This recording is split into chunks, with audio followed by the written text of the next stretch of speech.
Bonsoir à tous, bienvenue dans cette nouvelle émission des Incorrectibles. Je suis très heureux de vous retrouver après la récente émission avec notre invité Jean-Charles Skarbowski qui a beaucoup fait parler. Ça n'était pas simple, mais on l'a faite. Donc en tout cas, merci de l'avoir suivi. Merci à vous tous qui nous soutenez. Vous êtes chaque semaine de plus en plus nombreux à nous soutenir, donc soyez ici remerciés. Alors pour cette nouvelle émission, eh bien, un invité encore une fois singulier, une figure singulière, oui ça on peut bien le dire, connu autant pour son parcours atypique que pour son franc-parler. Il est co-directeur d'un établissement de nuit à Rennes et il est auteur également. Il vient de publier un nouvel ouvrage qui cartonne puisqu'il est dans les différentes catégories numéro 1. Donc c'est vous dire comme on est donc heureux de le recevoir. Dans ce nouveau livre choc, il nous plonge dans plus de 30 ans d'expérience au cœur du monde de la nuit, un univers où se croisent des communautés opposés parfois, en tout cas au code parfois opposé, mais aussi un territoire qu'il a appris à maîtriser, souvent avec fermeté. Bien sûr, il va nous en parler, mais nous parler aussi de son parcours. Alors dans ce récit, on peut le dire autobiographique, en tout cas, il dresse un constat sans concession d'une France qu'il voit sombrer dans une sauvagerie grandissante tout en esquissant souvent des solutions tirées de son vécu. On est donc ravis de le recevoir. Bienvenue, le Jarl. Merci Eric de m'avoir invité. Ah, merci à vous. C'était pas simple parce qu'en effet, on le dit, vous habitez à Rennes. On ne va pas donner votre adresse, mais en tout cas, voilà, on voulait vous recevoir depuis longtemps dans cette émission. Donc merci d'avoir enfin accepté. Et puis alors, on peut le dire, vous êtes au cœur de l'actualité, en particulier ces derniers jours. Alors on va revenir sur cette actualité, mais avant cela, c'est un petit peu la règle de cette émission, l'usage de cette émission. Dans un premier temps, on parle de l'invité, un petit peu de son parcours et puis évidemment de ce livre qu'on va mettre en illustration. Ça va mal finir depuis la nuit des temps. Tout est question de territoire, paru aux éditions Nimrod. Alors première question tout d'abord, est-ce que je vous ai présenté succinctement, rapidement, comment est-ce que vous vous présenteriez-vous si vous deviez vous présenter face caméra, voilà, seul? Seul, c'est difficile parce que je me présente rarement finalement, mais voilà, moi j'ai l'impression d'être quelqu'un de normal. En fait, les gens me mettent sur un endroit pas normal et moi j'ai plutôt l'impression d'être quelqu'un normal qui a vécu une vie avec plein de choses de différence entre les entreprises, les succès, les échecs, les choses incroyables que j'ai vécues. Mais j'ai pas l'impression pourtant de sortir du lot. Donc parfois j'ai l'impression d'être un peu un intrus quand les gens me reconnaissent dans la rue maintenant de plus en plus. C'est un peu difficile pour moi en vrai. Je pense que j'étais pas préparé à ça à la base. Voilà. Mais en tout cas, vous y prenez goût quand même ou pas? Ça dépend des fois. Sur le genre d'actualité dernièrement, par exemple, là, je m'en serais bien passé. Mais malheureusement... Comme par hasard, d'ailleurs, la semaine où sort donc votre nouvel ouvrage. Il y a quand même des gens, là, j'ai reçu des messages encore hier, des gens qui pensent que j'avais tout préparé, que tout était fait. C'est fou, hein, les gens racontent des trucs. Ouais.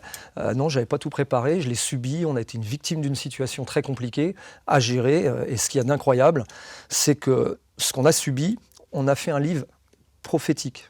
Vraiment, parce qu'en fait, on le disait avec mon éditeur encore ce midi au restaurant, tout est marqué dans le livre. Pendant un an, on a écrit et tout est arrivé. Tout est marqué. Et c'est ça qui est incroyable, en fait. Alors, on va plutôt, en effet, je comptais en parler dans un deuxième temps, mais finalement, comme vous venez de l'aborder, on va revenir à cette actualité avant de parler de votre livre et puis de votre parcours. Qu'est-ce qui s'est passé exactement? C'était dans la nuit du 8 au 9 mars, aux abords de votre établissement. Racontez-nous, pour ceux qui n'auraient pas vu les différentes émissions auxquelles vous avez participé ces derniers jours. Voilà, en faisant rapidement, c'était un événement qui finalement n'aurait même pas dû avoir, de prendre autant d'ampleur. Parce qu'en réalité, nous, on n'y pouvait rien. Il y a des jeunes qui ont investi un bâtiment désaffecté sur le haut de la discothèque où on travaille, qui sont des anciens cinémas. Et ils sont rentrés dedans pour y faire une fête clandestine, illégale, une rave party, une free party, on peut l'appeler comme on veut. Organisé par des militants quand même d'extrême gauche, hein, ça on peut le dire. Organisé par... Alors à ce moment-là, je ne le savais pas, je l'ai découvert après, mais sur le coup, pour nous, c'était des jeunes qui rentraient à l'intérieur, ils avaient tout installé dedans, mais on n'avait rien vu. Des riverains nous ont prévenus. À Rennes, il y a une particularité, c'est qu'il y a une loi par la mairie, j'en parle d'ailleurs dans le livre, avec plus de détails, qui interdit les attroupements sur certaines zones. Et dans notre zone, la loi, le décret de loi fonctionne. Donc on ne peut pas s'attrouper, c'est interdit. Et là, donc, on est allé voir ce qui se passait. Effectivement, c'était plus qu'un attroupement. On s'est retrouvé devant 150 jeunes qui étaient là et qui essayaient de rentrer dans un bâtiment. Et quand on est arrivé, ceux qui étaient dedans se sont enfermés dedans. Nous, on a vu qu'il se passait quelque chose. On n'a pas vu quoi, mais on a vu qu'il se passait un truc. Jusque-là, on est resté simple. On a appelé la police et la police est venue. On a repris notre travail. À 12-13, c'est ça. Ils sont arrivés, ils sont arrivés à 13-15. Au début, ils étaient 6-7, et puis ils ont appelé des renforts. Et puis les renforts, ils étaient autant que nous, avec mon équipe de sécurité, dans l'établissement de nuit pour le 1000 personnes. Et j'ai découvert pas beaucoup, quand même. C'est une catastrophe. C'est bien là le problème, en fait. Et puis nous, on continue notre nuit. Puis derrière, ils font leur truc pendant 1 heure, 1 heure et demie. Enfin, ça dure longtemps, la négociation avec les chefs, les officiers. Et puis d'un coup, ils ont décidé de gazer les jeunes pour une raison réelle. Ils ont bien fait, quoi, parce qu'ils se faisaient canarder de bouteilles. Donc ils ont répondu. Bouteilles en verre, des bouteilles en verre, ouais. Ils ont répondu par des bombes lacrymogènes, mais vous savez, les grenades. Les voies d'aspiration, parce que dans un cinéma, il y a les voies de flux d'air nouvelles qui renouvellent l'air, qui attrapent l'air de dehors et qui font rentrer dans le ciné, puis ça tourne. Là, les voies d'aspiration, elles ont pris le gaz, elles l'ont monté dans la salle où les jeunes étaient tous. Il s'est passé quoi ? Un mouvement de foule à l'intérieur. Ils ont voulu sortir. Ils sont sortis par les issues de secours, mais pas du côté où il y avait la police. Ils sont sortis par les issues de secours où nous on était, c'est-à-dire l'entrée de la boîte. Et là, ils arrivent à 20 mètres de la porte de la boîte. Vraiment, ils sont en face. Et puis, sans rentrer dans les détails, il s'est passé ce qui devait se passer, c'est-à-dire que certains, ça s'est très bien passé, ils s'en allaient, mais il y a eu énormément de monde, 200, 300 personnes, il y avait à l'intérieur de la salle. Mais nous, on n'avait pas quantifié ça. Et puis, il y a eu des affrontements, parce qu'on a compris très vite qu'on avait affaire à l'ultra de gauche, qui faisait une fête anti-fasciste, ça porte un nom, mais bon, ça n'a pas trop grand sens. C'est à la mode en ce moment. C'est à la mode, ouais. Et puis, évidemment, des agents de sécurité, le Jarl qui était là, le Jarl, le méchant Jarl. Ça a valu des jets de bouteilles, des projectiles. Je suis allé chercher la police pour dire venez nous aider, parce que là, c'est pas notre travail. Ils sont sur la voie publique. Et c'est quoi vos rapports avec la police, d'ailleurs Sur la police de terrain, très bien, vraiment. Moi, je n'ai aucun problème, ça se passe bien. Je comprends tous leurs soucis. D'ailleurs, j'en parle dans le livre fréquemment, je parle d'eux.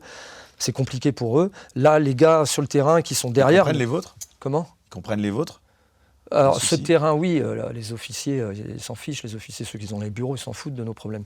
Et là, le premier gars que je vois, il me dit, impossible d'y aller, on est coincé là, on ne peut pas monter. Je dis, oui, mais là, nous, de l'autre côté, c'est autant la guerre que vous, quoi. Il me dit non. Je dis, ok, j'y vais, on va devoir se défendre. Et on s'est défendu comme on a pu, parce qu'on avait des clients, on avait 200 personnes dans la file d'attente, à peu près 150-200, plein de monde dans la salle. En fait, la discothèque était remplie, quoi. C'est pour ça qu'on a fait une file d'attente, parce qu'on doit créer un turnover. À 1000 personnes, moi je suis complet. Il s'est passé ce qui devait se passer avec nos maladresses, nos défauts d'intervention, parce que ça, je sais le reconnaître. Ça a duré 1 heure, l'attroupement, 1 heure où les gars, ils devaient faire partir les gens. Et puis, voilà, alors ça a fait parler, parce qu'il y a des vidéos qui ont choqué. Sur 1 heure, Union Pirate et l'ultra-gauche et les filles ont récupéré 25 secondes, où là, ils ont trouvé que ces 25 secondes étaient catastrophiques. Un homme au sol, le pauvre qui apparemment n'avait rien fait, et on l'avait mis au sol pour rien. Une fille qui a été gazée à 1,50 m de la tête, c'est pas bien, ça aurait pas dû être fait. Le gars, on lui a dit après, mais bon, qu'est-ce que vous voulez ? Ça faisait 1 heure que mes gars, ils y étaient. J'avais 5-6 personnes à essayer de se défendre contre 100, 150 personnes qui partaient dans tous les sens, quoi. Donc une situation qui n'est pas de notre sort. Ma femme est allée également une seconde fois chercher la police. Elle n'est pas venue. On a été seuls, en fait, voilà, pour gérer un truc qui ne devait pas être géré par nous. Donc on l'a géré avec nos maladresses, nos défauts, nos problèmes. On a sorti des gazeuses, on n'aurait pas dû. On a eu peur, pas pour nous, mais pour nos clients. Et j'ai dit, il faut... Et ça, c'est légal ou pas légal ? Non, on n'aurait pas dû sortir les gazeuses sur ça, parce que... Qu'est-ce qu'elle dit la loi par rapport à ça ? En fait, c'est très compliqué en discothèque, parce qu'il faut passer une formation, il faut avoir l'accord du CNAPS et l'accord de la préfecture pour pouvoir utiliser des gazeuses à l'intérieur et les sortir qu'en cas de problème. En gros, c'est ça, quoi. Et les portiers peuvent en avoir sur eux, il y a des millilitres à respecter, mais c'est très très procédurier, et la plupart des gens en discothèque le disent, même si on passe les formations qui coûtent très cher, de toute façon les préfets ne donnent jamais les autorisations en discothèque. Ce qui est une catastrophe, j'en parle dans le livre. C'est un sujet du livre, ça, important, il y a beaucoup de pages sur ce sujet. Mais pour toutes les discothèques, c'est interdit. Mais par contre, toutes les discothèques ont des gazeuses dans les boîtes. Tout le monde le sait. Voilà, quoi. Et puis, voilà. Donc, on a fait ce qu'on a dû faire. On n'a pas eu de blessés. Il n'y a pas eu de violence par des coups, des vrais coups. Important. À l'arrivée, personne. C'est un miracle, presque. C'est pas presque, c'est un miracle. À l'arrivée, aucun de nos clients blessés. Les seuls blessés, c'est mes gars. En fait, moi, j'ai des gars qui ont pris des coups. J'ai un gars qui a un genou en vrac. J'en ai un qui a été coupé. Il y en a un qui a eu le doigt arraché parce qu'il s'est fait mordre totalement, quoi. Et donc, à la fin de cette soirée, moi, je les ai tous félicités, parce que je leur ai dit, On a merdé sur plusieurs endroits. Il y a des fois, ça n'aurait pas dû. Le gars qui a gazé là, j'ai dit, t'aurais pas dû. Il me dit, j'en pouvais plus. Ça faisait 3 fois qu'on la repoussait. Elle disait au mec de balancer des trucs et tout. Je dis, j'ai bien, on entend, mais il faut se débrouiller pour les mettre le plus loin possible. Voilà, des erreurs. On va rendre des comptes pour ça parce qu'il y a une enquête, c'est normal. Voilà, donc quelle va être la suite La suite, on va être les méchants, l'ultra-gauche va être les gentils. Tiens, je fais une prophétie, là, comme ça on va être fixé. Nous, ça va être, j'imagine, audition, perquisition, tout va rentrer dans le jeu, là. C'est tout le monde. On va y avoir le droit. On va être les méchants. Mais c'est comme ça. Donc vous craignez une condamnation à l'arrivée ? Oui, bien sûr, on va être condamné. Mais c'est même pas, je crois, j'en suis certain. J'explique toutes les récurrences dans le livre, toutes les situations qu'on a eues, tous ceux qui vivent les mêmes choses que nous dans plein de dossiers, ce sont les victimes. C'est donc vous l'aviez quasiment vu venir. C'est incroyable. En fait, tout est marqué. C'est incroyable. Mais ça peut avoir des répercussions qui peuvent être très graves quand même pour votre activité. Là, on n'y est pas, mais peut-être qu'on va avoir une fermeture administrative d'une semaine, 15 jours, je ne sais pas en fait. Peut-être pas, je ne sais pas. En fait. Et peut-être même définitive, non ? Vous craignez pas ça ? Définitive, non, c'est compliqué parce que là, on peut quand même justifier. En fait, on a quand même pas mal de vidéos qui vont pouvoir prouver que, 1, on s'est bien fait agresser, 2, la police à 100 mètres n'a pas pu venir. Elle était à 100 mètres. 100 mètres, c'est rien. C'est-à-dire qu'ils pouvaient voir ce qui se passait, mais pas pouvoir venir. Oui, vous avez des vidéos très probantes d'ailleurs. Puis là, rien n'est mis. On en a d'autres. Déjà, j'ai dit. C'est la vidéo finalement qui peut vous sauver dans des cas comme cela. C'est parti tellement loin, c'est parti tellement dans des folies, en fait, d'un truc qui finalement aurait pu être bénin. C'est une fête illégale. Il y en a plein dans notre ville. Ça arrive tous les week-ends, il y en a. Sauf que là, ils se sont mis dans un endroit très stratégique, en plein centre de la ville. L'objectif réel de cette free party, d'après vous, il n'était pas... C'était une fête, c'était pas une provocation politique plus quand même ? Quand j'ai compris après qu'à l'intérieur, il y avait Union Pirate, dont j'en parle dans le livre, qui avait des membres LFistes, je me suis dit, ok, j'ai bien compris. Le livre sortait la même semaine, j'ai dit, ok, ils nous ont poussés à la faute. C'était quoi le profil de ces participants ? Vous les avez vus C'est des jeunes étudiants, 20 ans, quoi. 20 ans. Des Julien, des Frédéric, typés européens. J'explique toujours les origines et tout ça. C'est ma passion. Je suis un passionné d'anthropologie. Ça, c'est intéressant d'ailleurs, parce que souvent, on a tendance, c'est vrai, beaucoup de gens font des amalgames. Là, pour le coup, c'est intéressant ce que vous dites, c'est des gens typés européens. Ah oui, c'est des gens typés européens. Bien sûr, les gens qui font ce type d'action-là, dans les rues, c'est eux. C'est vrai qu'on stigmatise beaucoup LFI souvent, de par leur positionnement aussi en géopolitique. On se dit souvent, mais finalement, à tort, souvent les gens d'extrême gauche sont beaucoup de gens qui sont... des Julien, des Frédéric, en effet on regarde leur profil, ce sont des blancs d'origine française sur plusieurs générations. Voilà. Vous voyez rarement des rebeux, il y en a, mais vous en voyez très peu, des Renois, les rebeux dans ce type. Il y en a. C'est plutôt des gens au type européen, quoi. Ouais, là, quand j'ai filmé, si on regarde, si j'ai vu sur 300 personnes, dans mes caméras, en tout cas dans ce que j'ai filmé, si j'ai vu 3 Renois, c'est le grand maximum, et j'ai vu un rebeu. Et à l'inverse, parmi les membres de votre équipe de sécu, je suppose qu'il y a une diversité. Là, j'ai de tout. J'ai un gars qui s'appelle Younes, j'ai une Libanaise, j'ai quelqu'un qui est... je ne sais plus quelle origine, mais en fait, il est dans un pays africain. Je perds son nom, je suis désolé, mais ses pays d'origine. En tout cas, de votre côté, il n'y a pas de racisme du tout. Je passe. C'est très drôle parce que les gens qui m'accusent de racisme sont des gens qui ne traînent pas avec ceux que je traîne. C'est-à-dire que moi, les Renois, je traîne avec eux, les Maghrébins, je traîne avec eux, les musulmans, je traîne avec eux, parce qu'en fait, toute ma vie a été mise en place avec le MMA. Que ce soit dans les entraînements, que ce soit dans les cours. Toute ma vie, c'est 30 ans. Les gens qui pratiquent cette discipline, à 80%... Parce que le MMA, on rappelle, donc c'est un sport de combat, quand même, et vous étiez un bon niveau, quand même. Un bon niveau d'une pratique amateur, j'aime bien dire ça. Je n'étais pas combattant, donc un bon niveau d'une pratique amateur. Et dans cette discipline, à 70-80%, on n'a que des gens avec des origines. Voilà. Et donc, si on est un gros raciste ou un gros facho, on ne fait pas ce sport-là. C'est pas possible. Parce que les gens avec qui on tourne au sol, en général, c'est pas des Julien ou des Frédéric. Est-ce que vous avez eu peur que cette situation quand même que vous avez vécue là, ces derniers jours, elle tourne vraiment à l'émeute à cause justement de l'irresponsabilité de ces extrémistes que vous décrivez ? Mais parce qu'ils ont déjà fait des appels, ils ont déjà... Donc là, on est dimanche. Je ne sais pas ce qui s'est passé ce week-end. C'est ça le problème de mon décalage. Il y aura du coupage. Oui, non, mais on ne ment pas aux gens. Voilà. Il n'y aura pas de coupage, il n'y aura pas de montage, comme on dit même. Ouais. Mais on est enregistré dans les conditions du direct juste quelques jours avant. Donc en fait, là, je ne sais pas. En fait, peut-être que oui. On espère pour vous, voilà. Peut-être qu'on n'en a pas eu. Voilà, on le dit comme ça. Peut-être qu'on n'en a pas eu jeudi ou vendredi. Mais en tout cas, eux, ils ont fait un appel. Ils ont fait un appel à venir devant l'établissement vendredi. Voilà, tout le monde a été prévu, même la police est au courant, les renseignements sont au courant. Voilà où on en est aujourd'hui. C'est-à-dire qu'à la base, nous sommes des victimes d'une situation qu'on a gérée comme on a pu. Alors, les experts nous diront si on a été bon, pas bon, si on a sauvé des gens. Comment ils ont réagi, vos clients ? Ah bah nos clients, ils sont avec nous. Évidemment que les clients sont avec nous. Les gens qui viennent chez nous, ils aiment ce qu'on fait. Nous, on est tout le temps complet. On est un des établissements de nuit qui tourne le mieux à Rennes. Ça, ils s'en foutent, en fait. Ils n'ont pas envie d'être mêlés à ça. Eux, ils viennent écouter de la musique, ils ne veulent pas faire de politique. Mais il n'y en a pas qui ont décidé de venir un peu en renfort ? Alors ça, c'est une catastrophe. On a des gens qui sont venus nous aider, mais j'essaie de leur dire de retourner à leur place. On a des salariés dont ce n'était pas leur rôle, mais qui sont venus nous aider. J'ai un régisseur son. Le gars, son métier, c'est de brancher des câbles. Quand il est venu nous aider. J'aurais dû dire non, retourne en salle. Mais il y en avait tellement de monde que je l'ai laissé faire avec nous. J'aurais même pas dû faire ça, par exemple. Ça, c'est une erreur. Je la reconnais. Mais dans l'instant, c'est facile de faire le point tout le temps après. Dans l'instant, c'est très difficile. Mon équipe, ni moi, nous ne sommes pas formés pour faire du maintien de l'ordre. C'est une formation spécifique. CRS, gendarme mobile, c'est une formation spécifique. Et donc, comme on n'est pas formé, on a fait des conneries. Voilà, c'est tout. Et pas 10 000, hein. Je répète, sur 1h30 de situation, il y a 25-30 secondes où on voit que vraiment, là, on a merdé. Mais là, vous parlez d'autorisation sur un plan d'intégrité physique. Est-ce que vous avez déjà eu peur pour vous, les vôtres en tout cas, ceux qui vous accompagnent, est-ce que vous avez non, pas... parce que nous, non. Moi, déjà, j'ai l'habitude. Je pense que je l'explique bien dans le livre. En fait, c'est des situations dont j'ai l'habitude, puisque je les vis depuis que je suis gamin. Donc, les situations de violence, c'est pas ce qui m'inquiète. J'ai pas peur, en fait. C'est pas ça qui me... Moi, j'ai peur pour les autres. En fait, je me lève le matin. Toute ma vie, j'ai passé ma vie à aider les gens et à protéger les gens qui m'entourent. Quelqu'un vient essayer de taper un de mes clients, il en est hors de question, je me mets devant. S'ils sont 200 devant moi et si je suis tout seul, il n'y a personne qui va venir toucher un de mes clients.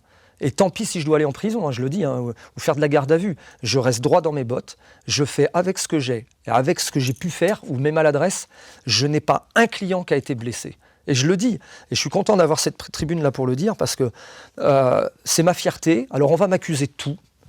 L'ultra-gauche va m'accuser. Facho, nazi, salaud, bref. C'est déjà le cas. C'est déjà le cas, mais ils vont continuer pendant quelques jours. Moi, j'ai une fierté. J'avais 1000 clients dans la boîte. Je n'ai pas un blessé. Tout le monde a été protégé. Et j'appelle ça le château fort. Le château fort, ça n'a jamais pris autant de sens, le mot. Ça veut dire que quand les clients viennent chez moi, même s'il y a 200 tarés qui viennent pour essayer de nous emmerder, vous avez vu, j'ai pu montrer à tout le monde que non, en fait, ils ne nous ont pas emmerdés. On a fait comme on a voulu, on a protégé nos clients. Voilà. Justement, c'est intéressant parce que, on parlait de cette mise à l'index sur les réseaux sociaux que vous avez depuis quelques jours, en tout cas cette stigmatisation. Vous êtes donc au cœur de cette polémique. La presse, elle s'est emparée de cette affaire. Vous êtes passé donc chez Cyril Hanouna, sur Sud Radio, et vous avez d'autres interviews, je suppose, en préparation. Comment est-ce que vous interprétez cette récupération qui est faite par justement certains médias, par la gauche, alors que la majorité justement des personnes qui commentent n'ont ni les tenants ni les aboutissants de cette affaire. Comment est-ce que vous réagissez par rapport à ça ? Je m'y étais préparé parce qu'en fait, quand on a compris très vite qu'on avait affaire à des membres de l'ultra-gauche rennaise, qui est connue, pas pour son pacifisme. C'est important ce que je dis parce qu'elle n'est connue... C'est vrai qu'on parle que de Paris, mais Rennes... l'ultra-gauche, à Rennes, elle n'est connue que pour sa violence. C'est-à-dire que toutes les manifs... C'est pas peace and love, quoi. Non, ils pètent les vitrines, les commerçants, ils n'en peuvent plus. Ils saccagent la ville, ils ont saccagé leur université. Il y en a pour plus de 100 000 euros de dégâts. Ils ont tapé, il y a quelqu'un, il n'y a pas très longtemps à l'université, il y a un mois, c'était je crois le 27 février, j'ai plus trop les dates, les gars de l'Union Pirate passent en tribunal pour violence avec des coups. En fait, ils sont connus pour ça. Et moi, on m'attaque, les mêmes gens m'attaquent pour dire c'est moi le salaud qui est allé leur donner des coups. Mais ils sont sérieux ou quoi, en fait ? Ils pensent vraiment que moi, je m'amuse à aller à 50 balais, à aller attraper juste pour le plaisir des jeunes de 20 ans en disant tiens, je vais aller me faire du petit étudiant. Mais mes étudiants sont mes clients. Mais ceux qui se tiennent bien, en fait, les clients qui sont au top, qui sont les étudiants sympas, mais ils sont tous chez moi. J'en ai 1000 tous les soirs. À Rennes, il n'y a personne qui fait ça, on est les seuls. Mais par contre, ceux-là, c'est une minorité. Hein. Ils ne sont pas nombreux à être comme ça. Mais la centaine qui sont comme ça sur Rennes, c'est les pires. C'est les pires. J'arrête pas de le dire. J'explique dans mon livre qu'il faut isoler les gens du groupe. Le groupe et le clan doivent rester ensemble et unis. Dès qu'on a des gens qui créent le désordre, le chaos, qui mettent en danger le clan, il faut les isoler. Ceux-là, ils ne sont jamais isolés. Ceux-là, jamais. Ils sont toujours là, en fait. Ils font ce qu'ils veulent. Les réunions, dans les universités. On sait qu'ils vont péter des trucs, mais tout est laissé. C'est très grave. En tout cas, il n'y a pas que la presse qui s'en mêle, hein, les politiques aussi. Hein, donc faites face à l'affront de nombreux politiques d'extrême gauche. Donc Marie Messmer, députée LFI de la première circonscription d'Ille-et-Vilaine, elle demande donc carrément la fermeture de votre établissement, le temps de l'enquête en tout cas. Le député Thomas Porte vous qualifie, vous et vos hommes, de milices d'extrême droite. Qu'est-ce que vous répondez à ces politiques qui sont quand même des élus de la nation? Je n'ai même pas envie de leur répondre parce qu'ils ne m'intéressent pas. Déjà, je ne les regarde pas, ils ne m'intéressent pas. En fait, ils parlent de choses. Ils n'y sont pas et ce sont des membres à eux qui étaient à cette fête illégale. En fait, c'est ça qui est incroyable, c'est qu'ils défendent, ils nous attaquent nous, mais ce sont leurs propres... Il ne faut pas oublier la base. Ils sont rentrés dans un bâtiment où ils n'avaient pas le droit d'y être, avec un attroupement, pas le droit d'avoir d'attroupement à Rennes, c'est interdit. Et ils ont mis de la musique dans un lieu où ils n'avaient aucune autorisation et avec en plus des risques incroyables de danger. Parce qu'ils s'étaient barricadés à l'intérieur avec toutes les chaises qu'ils avaient virées du ciné. Il n'y avait plus une issue de secours possible. Le feu à l'intérieur, il y a 300 morts. En fait, 300 morts. On fait comment? Et le feu qui prend avec la boîte en dessous, j'ai 1300 morts si personne n'arrive à sortir. On fait comment en fait? Donc, je pense vraiment, et je le dis, peu importe la suite, je le dis ouvertement, on a fait ce qu'on a pu au moment, on a sauvé les gens. Comme on a pu, mais on a sauvé les gens. J'ai pas un nez qui a saigné, j'ai pas une bouche qui a été ouverte. Voilà. Et c'est important pour moi ça. Alors, les députés LFistes, qu'ils aillent faire leur politique, vendre leur soupe, moi ça m'intéresse pas en fait. Moi je suis sur le terrain, j'y suis avec les vrais gens et voilà quoi. Et d'ailleurs j'ai eu affaire à leurs petits jeunes qui mettent en avant en permanence. Moi je les ai eus en face de moi, ils balançaient des bouteilles. Voilà. Qu'est-ce qui est le plus dur pour vous aujourd'hui? C'est qu'on vous fasse passer pour l'agresseur alors que vous protégez votre établissement? C'est le quotidien? Parce que on est exactement dans ce que je dénonce dans le livre et dans ce qui se passe. Il se passe des faits graves, la police est dépourvue parce qu'elle n'a plus le moyen pour aider. Et donc, chaque personne doit se débrouiller avec ce qu'il peut. C'est la vie de tout le monde maintenant, ça. C'est la vie de la France, des Français.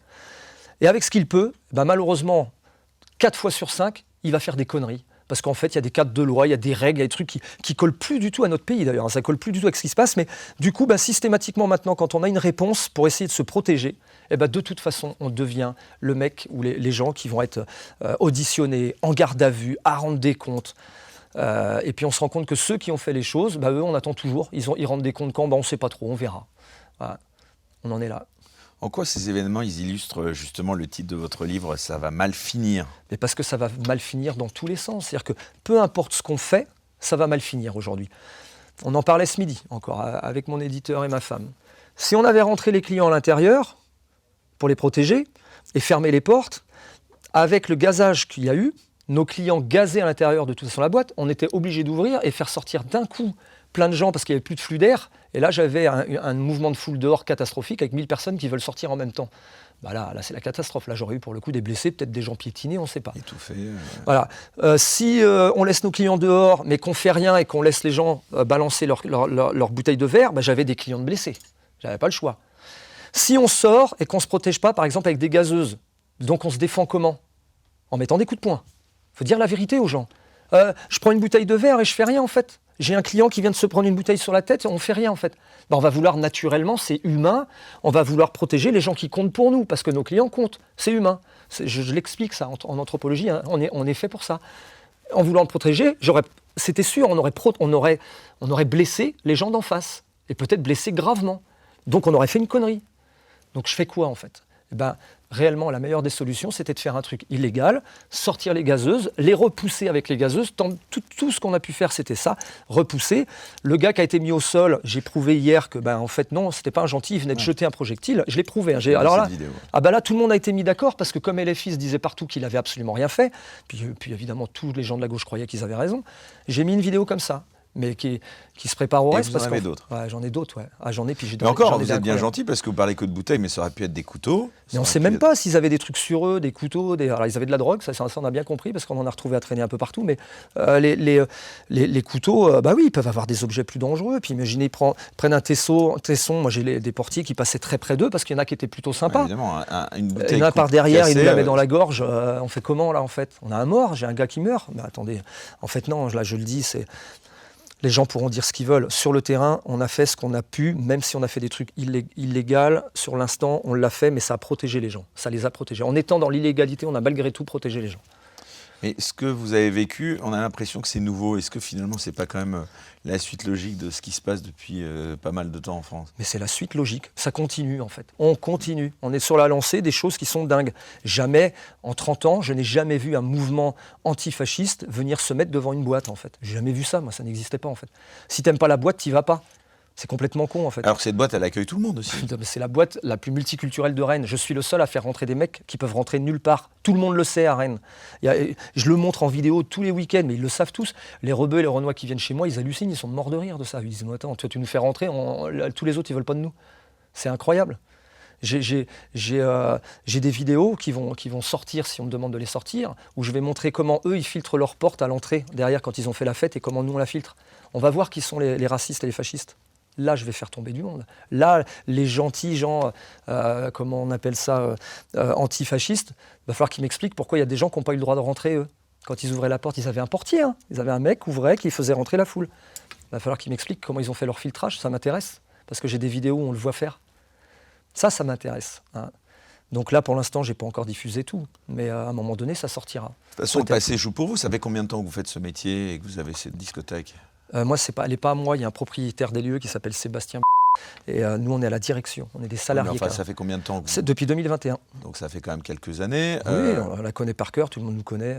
Elle n'est pas connue pour des faits de violence cette non, semaine? Elle est connue justement pour l'endroit le plus safe de Rennes. On a pacifié l'endroit parce qu'avant, il y avait plein de dealers, il y avait plein de MNA. C'est l'histoire du livre. Hein. On explique plein d'anecdotes sur la dalle. C'est ce qui plaît d'ailleurs le plus à tous ceux qui l'ont lu. Et donc évidemment qu'on a fait un gros travail sécuritaire sur le lieu, parce que quand on est arrivé, par contre, c'était la jungle, c'était un truc de fou. Il se passait des trucs tous les week-ends et tous les soirs. Et puis, de mois en mois, on a trouvé des solutions. Voilà. Et en les trouvant, c'est ce qui a amené à faire un livre, pour expliquer comment, à un moment donné, on a trouvé des solutions pour pacifier un endroit qui était considéré comme dangereux. Voilà. Et puis, visiblement, ça n'a pas plu qu'on rende ce lieu pacifié, puisque des gens de l'ultra-gauche se sont dit, non, nous, on va le dépacifier, nous, on va aller foutre le bordel là-bas. Voilà ce qui s'est passé. C'est ça la vérité, en fait. Vous voyez dans ces militants le symptôme d'une France qui perd ses repères, comme vous l'écrivez? Ah non, leurs repères, non, ils les perdent pas. Eux, ils ont une idéologie de dingue, ils perdent pas leurs repères sans se rendre compte que la France, elle a changé. Et eux, ils restent dans leurs repères. Non, mais la France, elle a changé. Vous vous trompez, en fait. Mais c'est pas grave. C'est-à-dire que plus ça va aller, plus ils vont être minoritaires, parce que c'est ce qui se passe, et plus les gens prennent conscience qu'il y a un problème. Quand le groupe, quand le clan, ça, on a toujours fonctionné comme ça. Vous savez, on fait des... C'est 70 000 ans d'histoire, l'humanité. On est une paille sur la planète. La planète, c'est des millions d'années. On est arrivé il n'y a pas longtemps. On fait les malins, mais on ne devrait pas. 70 000 ans, donc on fonctionne toujours en clan. C'est pour ça que je dis tout est question de territoire depuis la nuit des temps. On a tous un clan. Ça commence par la famille, par la ville, par le pays. Voilà. On a tous un clan. Eux, ils se sont forgés un clan. Un clan dans un clan. Mais ce qui doit compter, c'est le clan majoritaire. C'est ça qui doit compter, parce que c'est ce qui sauve le peuple. Quand la majorité du clan est dominante et décide d'une structure, elle est toujours bonne parce qu'elle est faite pour protéger le groupe. La majorité, c'est les humains, ils ont toujours fait ça. La majorité a toujours protégé le groupe, parce qu'il veut vivre, il veut exister, il ne veut pas disparaître, le groupe. Et il y a toujours eu des petites minorités à s'installer dans le groupe, à essayer de foutre le bordel, à ne pas être d'accord pour la survie du groupe. Ces gens-là, pendant 70 000 ans, on les a toujours éliminés. Alors avant, avec les trucs graves, quand dans un village, il y en a un qui faisait le con, qui mettait un coup de couteau dans le cou, on ne mettait pas 2 secondes à comprendre qu'il fallait l'isoler du groupe et dire, bon, lui, on va l'isoler parce qu'il est en train de tuer des gens chez nous, dans notre clan. Et quand je dis isoler, il se faisait tuer, il ne faut pas rêver. Hein. Et puis en vieillissant, c'est pas le terme, mais en avançant avec les années, milliers d'années, on s'est pacifié, on s'est civilisé, on a changé les méthodes. Pendant une période, ça marchait plutôt bien un peu partout dans le monde, puisqu'on avait compris qu'à un moment donné, on tuait les gens quand même, puis après on a arrêté de les tuer, on s'est dit on va les enfermer longtemps. Jusqu'à un moment donné, tant qu'on réussissait à isoler les gens dangereux, le clan tient. Là, on a un gros problème. On n'arrive plus à isoler les gens dangereux. Et je le dis dans le livre, ils nous les laissent tous dehors. Et on est là. Et comme ils nous les laissent tous dehors, on fait quoi? Les gens comme moi, les gens comme vous, ils n'ont plus d'autre choix que de dire, faut bien que je survive, moi, dans le clan. J'ai rien demandé, quoi. Moi, je veux juste survivre, moi. Je veux aller travailler, je veux pouvoir payer ma nourriture, être un peu tranquille si je m'installe dans la télé et puis regarder ce que j'ai envie de regarder. C'est ça, quand on ne nous l'enlève plus. Mais je demande juste la sécurité, la tranquillité. Tous les gens normaux veulent ça. Et en fait, dès qu'il y a des gens dangereux, ils restent dehors. Ils sont dehors, on les a avec nous. Ça n'a jamais existé, ça, dans l'humanité. Ça, les gens dangereux pour le clan ont toujours été mis à l'écart. Tout le temps, par différents moyens, mais c'est la règle. C'est plus le cas. Il se passe quoi quand c'est plus le cas ? La majorité qui commence à se rendre compte qu'elle n'est plus en sécurité, c'est ce qui se passe en France, là on est en plein dedans. Ils en ont ras-le-bol. Et à force d'en avoir ras-le-bol, au début on appelle la police. Quand la police venait, ça allait. Et là, la police, la pauvre, ils n'ont plus de monde. C'est pas de leur faute, hein. Mais ils n'ont plus de monde. Quand on les appelle, c'est compliqué. Quand nous on appelle la police, ils viennent à 15. Mais c'était annoncé dans le livre. C'était annoncé, c'est incroyable. Ils viennent à 15. Ouais, mais attendez, ils sont 150, 200 là, dehors. Ah, mais on n'est que 15. Non, mais c'est le monde qu'on utilise nous quand on a 1000 personnes. Vous vous rendez compte ? Voilà, il se passe des dingueries. Voilà. Ça, c'est l'histoire des gens en France maintenant. Vous êtes chez vous, vous faites agresser chez vous, répliquez pour vous défendre, parce que la police ne va pas arriver, elles n'ont pas le temps. Si vous êtes en campagne, par exemple, la gendarmerie, les pauvres, ils vont mettre 25 minutes à arriver chez vous. C'est pas de leur faute, hein. J'insiste bien, j'attaque pas moi les services d'ordre d'État, parce que moi, je les comprends, moi, je suis avec eux, parce qu'ils ont un grave problème, quoi. Vous faites quoi chez vous ? Vous allez vous défendre ? Pourtant, c'est votre clan, c'est votre territoire. C'est votre territoire. Quand on vient rentrer dans votre territoire, depuis la nuit des temps, on a toujours bien défendu notre territoire et tous les autres du groupe comprenaient que c'était normal. Plus maintenant. Maintenant, quand vous défendez votre territoire, avec votre femme et vos enfants dans la maison, si vous avez le malheur de vous défendre et puis que c'est vous qui tuez la personne, c'est vous qui allez en tôle. Mais il est rentré dans votre territoire, bordel. Vous n'avez pas demandé à ça, vous n'avez rien demandé. Vous avez juste protégé. On a inversé tout est inversé de nos valeurs. Tout est inversé. Et c'est ce qui est en train de mettre en danger gravement un pays. Parce qu'à un moment donné... C'est l'agressé qui devient l'agresseur. Ouais, c'est exactement ça. L'agressé devient l'agresseur. Et c'est pareil pour tout, en fait. C'est devenu pareil pour tout dans tout ce qu'on fait. Est-ce qu'on peut dire que cette affaire, elle va donner plus de poids à votre message, justement, sur la nécessité d'un retour à l'ordre ?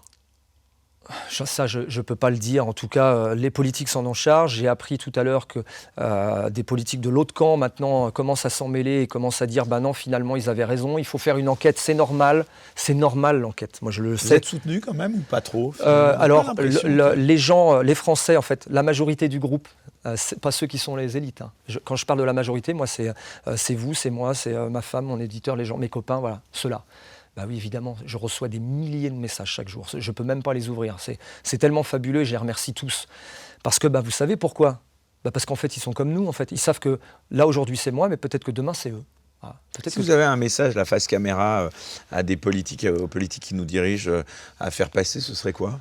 Mais il n'y a pas un moment, il n'y a pas un gars à un moment qui va avoir un courage incroyable et qui va mettre un coup de pied dans toute la fourmilière et qui ne marche plus du tout, qui remet tous les compteurs à zéro.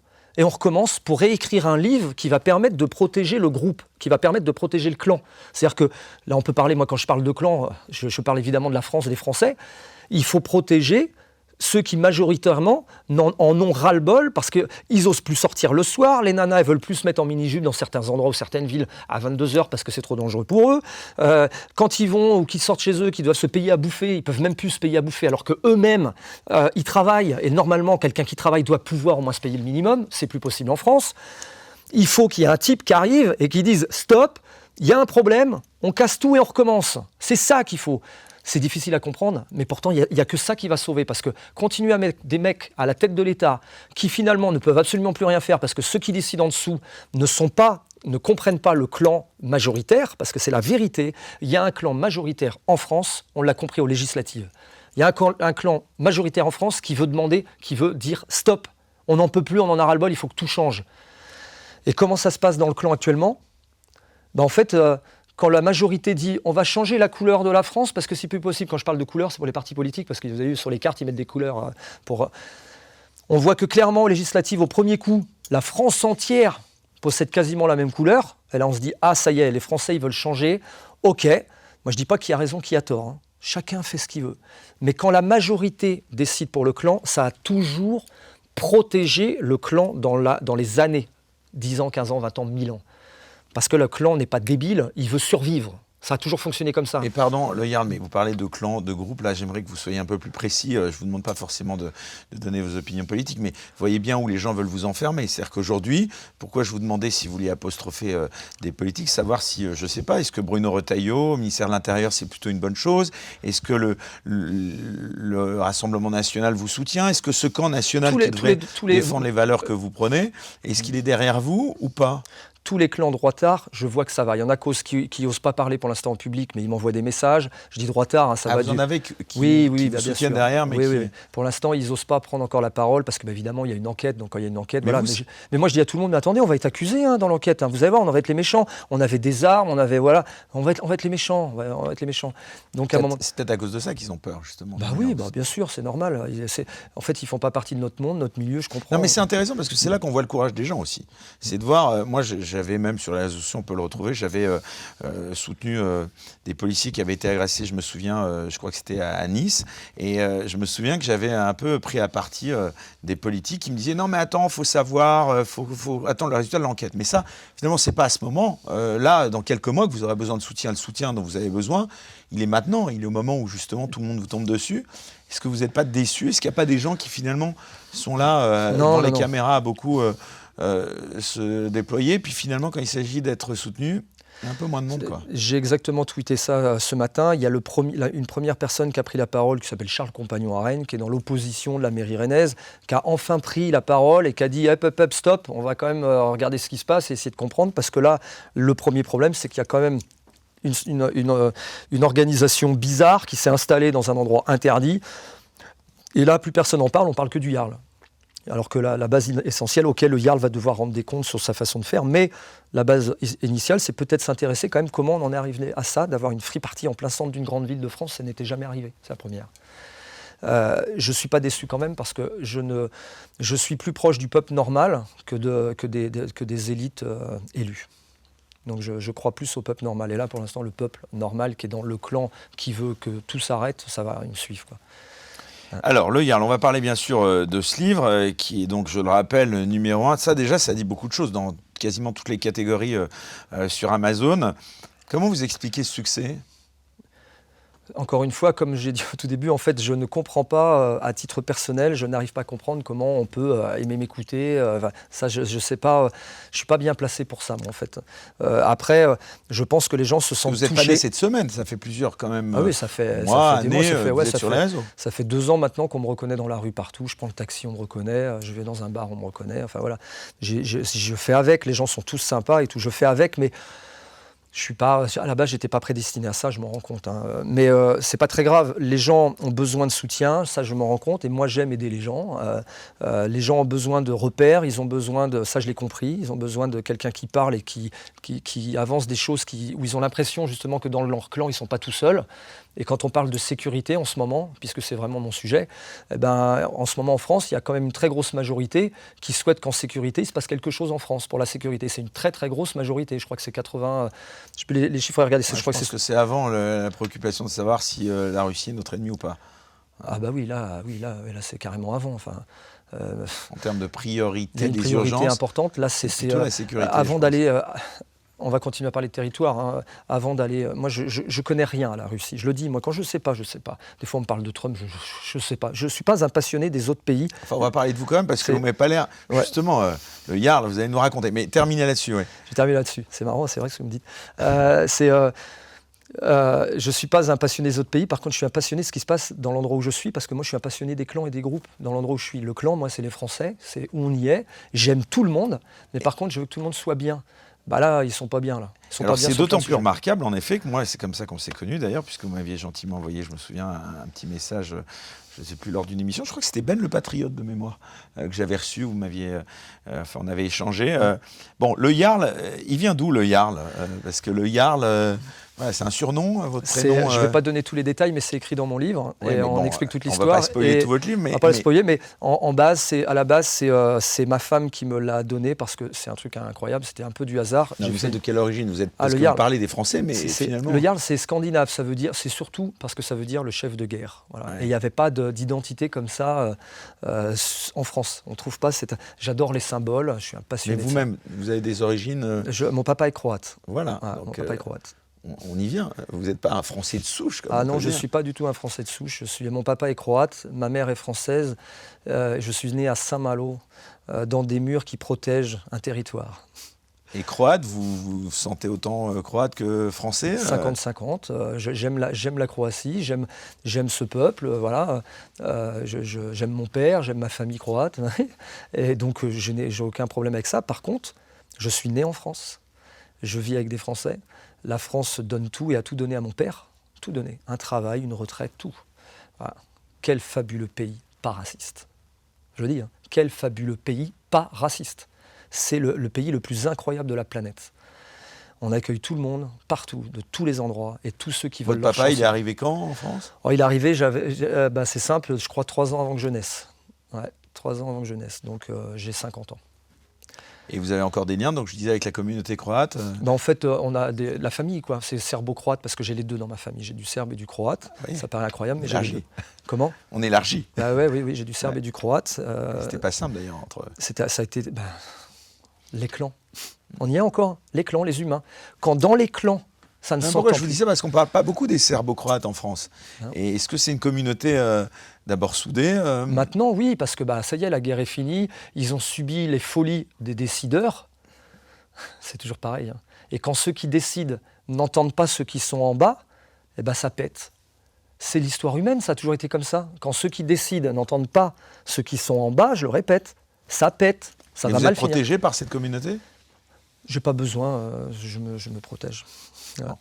Ça, c'est pas. Si on est ensemble, c'est par amitié, c'est c'est par des liens. Mais que ce soit, je suis autant protégé par les Français que par des gens des pays de l'Est. Hein. C'est pas, on est tous bien ensemble, mais j'ai plein de rebeux qui sont avec moi, j'ai plein de Renois. En fait, c'est pas le problème. En fait, le problème, c'est juste est-ce qu'on aime l'endroit où on est? Si on l'aime, on le chérit, on fait tout pour que tout fonctionne dans ce pays. Et peu importe d'où on vient, peu importe pour qui on croit, je m'en fous, moi, en fait. Vous parlez croate? Non, je ne parle pas croate, je comprends plein de mots et tout, mais en fait, je n'ai pas été élevé directement par mon père parce que mes parents se sont séparés très jeunes. Donc j'explique toute l'histoire dans le livre. Et puis après, les histoires de ma vie font que j'ai retrouvé mon père plus tard. Et c'est là que j'ai compris qu'en fait, je savais que j'avais un problème en moi pendant très longtemps.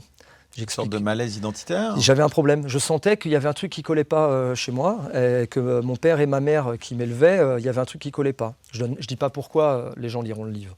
Mais il y avait un vrai truc. Et puis un jour, quand je l'ai appris pendant un drame familial, où là j'ai compris. C'est violent de savoir que celui qui vous élève, et en plus qui vous élève mal, n'est pas votre vrai père. C'est très violent.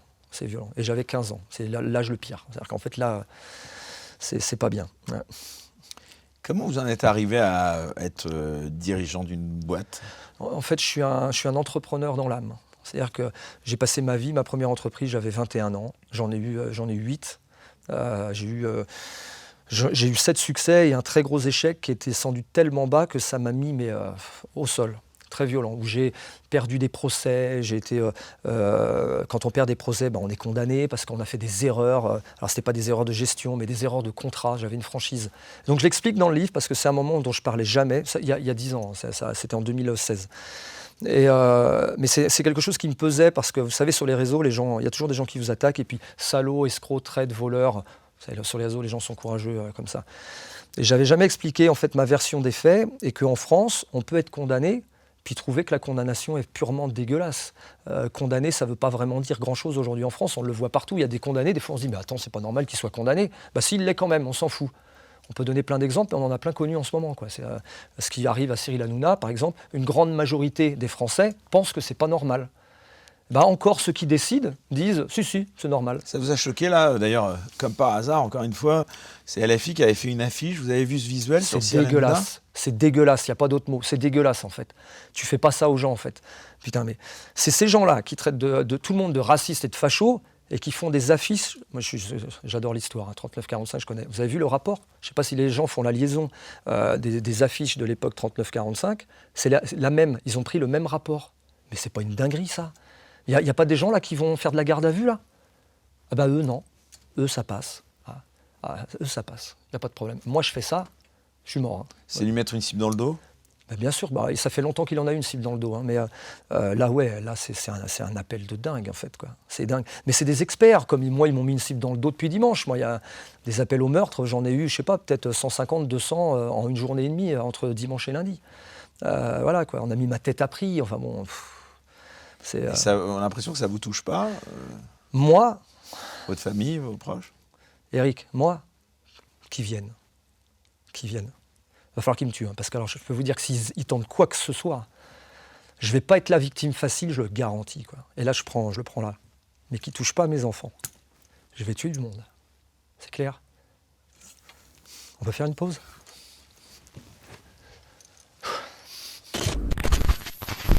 Voilà, vous tous qui nous suivez, je me sens obligé de vous dire ce qui vient de se passer, puisque j'avais dit il y a quelques instants, justement, dans cette même émission, qu'on ne faisait aucun montage. Je le maintiens, on ne fait aucun montage. C'est-à-dire que tous les propos qui ont été tenus face caméra seront diffusés.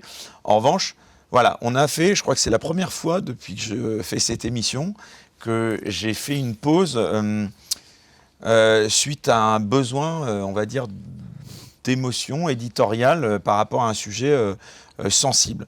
Donc, en effet, ce que je vois là, le Yarl, c'est que je vous demandais si en effet vous n'étiez pas touché par ce qui se passait, on sentait que non. Et puis il y a eu quand même ce sujet que tout le monde peut comprendre, c'est quand on touche, en tout cas qu'on peut menacer l'entourage, les enfants. Là, ça atteint... On protège son clan, c'est la base, tout est marqué. On protège. Et là, ça fait plus rire du tout, quoi. Ça fait plus rire du tout. Et je suis prêt. C'est ce que je veux dire. Je suis prêt. Je vais rendre des comptes s'il faut. Il y a la justice et tout. OK pour ce qu'on a fait. Mais contre, ça veut dire que vous avez eu des menaces sur vos proches, c'est ça ? Non, stop. Ouais. Mais il n'y a pas que moi. Hein. Des salariés. Nos salariés. Dans nos salariés, il y a eu des menaces de mort, quoi. Non mais attendez, on va où là ? Ça va où là, l'Union pirate, l'ultra-gauche ? On va jusqu'où là ? Ça va atteindre quoi comme proportion en fait ? Il va y avoir un mort ? C'est ça qu'ils attendent en fait les politiques ? Parce qu'à un moment donné, ça va, les annonces électorales et les gens, que ce soit n'importe qui, tous les partis. Mais à un moment donné, ça va, mais il y a la vraie vie, en fait. Il y a les choses, il y a les réseaux, puis il y a la vraie vie. Et à un moment donné, il faut s'arrêter, en fait. Il faut s'arrêter, il faut faire un break. Et puis il faut dire, voilà, il s'est passé quoi, comment, on fait quoi, on protège qui ? On protège qui, on protège comment ? C'est eux qui ont besoin de protection, là ? C'est moi qui vais aller chez eux, aller les emmerder, là, ces jeunes-là ? Mais je m'en fous de moi, je m'en fous qu'ils fassent leur vie, leur truc. Moi, c'est juste, on travaille, laissez-nous travailler, foutez-nous la paix, revendiquez ce que vous voulez, mais n'emmerdez pas les gens. Voilà. Et là, aujourd'hui, c'est moi qui deviens le gars qu'on veut tuer. Mais vous êtes sérieux ou quoi ? C'est ma famille qu'on veut essayer de tuer. C'est la famille de nos salariés. Mais vous êtes sérieux ou quoi ? Il n'y a pas un politicien là qui va arriver, qui va dire, on arrête ? Il n'y a pas quelqu'un qui va dire, on arrête là ? Stop, on arrête. C'est nous qui devons être convoqués en audition, en garde à vue, là. Il n'y a pas un mec qui va se lever, qui va dire « on arrête ». On détend le truc, on reprend une activité, on détend le truc. S'ils veulent venir devant, on met des policiers devant la boîte, mais on les laisse travailler. En fait, ils ne se rendent pas compte, ils rendent les gens fous, en fait. Ils ne se rendent pas compte. Et moi, je suis que le directeur. Hein. Imaginez le gérant de l'entreprise qui était présent, dans l'état où il est, le mec. Il n'a pas l'habitude de ça. Tout abandonner ? Mais on a tous envie d'abandonner. Vous savez ce que j'ai dit tout à l'heure à ma femme ? Je vais vous le dire, honnêtement, devant tout le monde, personne ne le sait. Il y a mon éditeur et ma femme. J'ai dit j'arrête. C'est bon, j'arrête. Il me fatigue. C'est tous des lâches. Tous des lâches, en fait. Il y a un problème qui est clair. Il y a des teufeurs qui prennent un truc. Ils viennent, ils balancent des bouteilles. Et c'est nous, parce qu'on a gazé des gens. Mais merde, quoi, ils viennent nous attaquer, quoi. On a gazé des gens, mais ils viennent nous attaquer. Retenez ceux qui nous attaquent, pas nous. Après, oui, on rendra des comptes. Mais on n'est pas les méchants, c'est pas nous les méchants, on n'a rien demandé, bordel. Et après, c'est eux qui nous menacent de mort. Mais ils sont sérieux ou quoi ? Moi, j'ai menacé personne de mort, moi. J'ai insulté personne, j'ai même pas fait de doigt d'honneur comme disant. Je ne fais pas ça, moi, c'est pas ça mon truc, moi. Voilà. Donc voilà, c'est désolé pour ce petit passage, Eric. Désolé. Non, mais c'est même très intéressant. J'ai fait 4 jours de plateau, j'ai pas arrêté. J'ai enchaîné les heures. On dort 2 heures par nuit. Là, c'est ce qui nous arrive. On n'a pas mangé depuis plusieurs jours avec ma femme. Donc parfois, ça craque. Et quand ça craque, je dis les choses. Voilà. Je suis désolé. Et on vous sent, et on sent qu'on est démunis dans des cas comme celui-là. C'est-à-dire que ce qui est incroyable, c'est que ce soit vous aujourd'hui qu'on arriviez justement à peut-être devoir un jour peut-être vous défendre vous-même, quoi. Non, mais là, vous ne vous sentez pas du tout soutenu. Mais pas du tout. En fait, tout s'accable. C'est-à-dire qu'il y a d'un côté... Vous êtes non seulement devenu l'agressé, l'agresseur. On est les méchants, en fait, toute mon équipe. Hein. On est tous des méchants. On est ceux qui les avons quasiment emmerdés. En fait, on a provoqué, quasiment, c'est nous qui avons provoqué. En plus, on se tape tous les contrôles dans l'établissement. Donc là, faut tout... on se tape tout, en fait. Les auditions, en fait, et eux, il n'y a rien. Zéro. Il n'y a rien pour le moment. Alors que nous, dans le vif du sujet, où on a une entreprise à faire tenir avec 50 salariés, nous, on subit tous les pires trucs. Voilà. Est-ce que c'est normal ? Peut-être que ça pourrait se faire dans le temps, peut-être que pour que tout retombe, que tout redescende, parce que tout le monde cérébralement a besoin Je suis désolé, moi j'ai appelé la femme tout à l'heure du gérant qui va mal, de Sébastien, parce que même moi j'avais besoin de la réconforter, lui dire on est là, on y va, quoi. Parce que même elle en peut plus, tout le monde craque en fait, quoi. Alors que tout le monde dit la même chose, mais on n'y peut rien, on n'a rien demandé, bordel. Ça, c'est l'histoire des Français. Parce qu'à n'importe qui, demain, ça peut arriver, c'est pas une entreprise, mais ça peut arriver dehors, ça peut arriver avec ta voiture, il t'arrive un truc, tout te tombe dessus parce que tu as voulu te défendre, et qu'en fait, finalement... C'est pour ça qu'on s'identifie à vous, à ce qui vous arrive. En fait, demain, c'est n'importe qui peut vivre ce qu'on vit. Tout le monde. Et c'est ce que j'annonce dans le livre, puisque ça fait 1 an qu'on l'écrit avec mon éditeur et puis Jean-Luc, et que plus j'écrivais et plus je lui disais, mais en fait, c'est la vie de tout le monde. Et en fait, on va vers des drames, parce qu'en fait, on n'est plus aidé, plus protégé. C'est quand j'appelle la police et que je leur dis « venez m'aider », putain, mais ils ne sont pas venus. Et ils étaient à 100 mètres. Vous savez ce que c'est que 100 mètres? Est-ce que vous savez ce que c'est que 100 mètres? Ils étaient à 100 mètres, ils ne sont pas venus, bordel. Alors on a fait ce qu'on a pu, voilà. Et aujourd'hui, c'est nous qu'on menace de mort. J'avais la police à 100 mètres. Voilà, c'est ça qui... J'en peux plus. Et si j'osais, ça amène presque au sujet de la légitime défense. C'est-à-dire que si un jour... Parce que évidemment, je ne vous souhaite pas, mais voilà, ça veut dire que l'étape d'après, c'est quoi? C'est de se défendre soi-même. Mais l'étape d'après, c'est ça. C'est qu'en fait, mais qui viennent, en fait. Et de risquer d'être vous-même attaqué et mais j'irai en prison. Moi, si je vous jamais, le dis. Eric, je vous le dis. S'il s'approche de quelqu'un de chez moi, s'il s'approche ou qu'il touche à un de mes clients, j'irai en prison. Ah, je vous le dis, j'irai en prison. Je ne vais pas attendre autre chose, j'irai en prison. Mais je sais pourquoi j'irai en prison. Je protège le clan. Que les gens comprennent bien, je protège le clan. Et je suis prêt à aller en prison pour protéger le clan. N'importe quel clan. Que quelqu'un touche à un de mes clients quand il vient à la boîte, de l'ultra-gauche et d'Union Pirate, qu'il y en a un qui touche à un de mes clients, j'irai en prison. Mais mon client n'aura absolument rien. C'est clair ? Putain, je suis retombé. Non, mais écoutez, on la comprend tout à fait, votre émotion, et je pense que vous parlez pour beaucoup de Français qui sont à bout. Je dois me mettre devant des mecs, même tout seul, ils toucheront pas à mes clients, c'est clair. Non, mais je pense que vous parlez pour un nombre de Français qui sont à bout et qui sont justement prêts à passer le cap de quelque chose qui peut être beaucoup plus grave. Et en effet, ce qui est incroyable, c'est que, vous l'avez dit, et encore une fois, moi je vous soutiens tout à fait, parce que je connais beaucoup de gens qui sont dans un état de sensibilité et de ras-le-bol qui est incommensurable. Et je pense que les politiques qui nous dirigent ne mesurent pas eux-mêmes dans les lambris, dans les salons dorés des ministères, l'état de ras-le-bol de certains Français face à l'insécurité. Est-ce que, justement, suite à ce qui s'est passé, pourquoi, après tout, finalement, il n'y aurait aucun mal à ça? Est-ce que vous ne pourriez pas vous envisager dans une autre posture que celle que vous avez, certes, passer dans un rôle peut-être de politique, de passer dans un... Vous êtes quand même, malgré tout, et c'est ça qui était intéressant, c'était de relever que vous êtes issu justement d'une famille qui a des origines diverses, donc l'accusation de fascisme d'extrême droite, elle est tellement... Enfin, je veux dire, moi je la reçois tous les jours, donc je veux dire, ça m'atteint. Ça me fait rien, je m'en fous. Non, mais est-ce que vous ne pensez pas qu'on est dans un monde qui en effet, y compris en France, enfin, ne tourne plus rond, quoi. Voilà, de vous traiter de raciste, il n'y a rien qui va. Il n'y a plus rien qui va. Il n'y a personne qui va dire. De facho, c'est lunaire, quoi.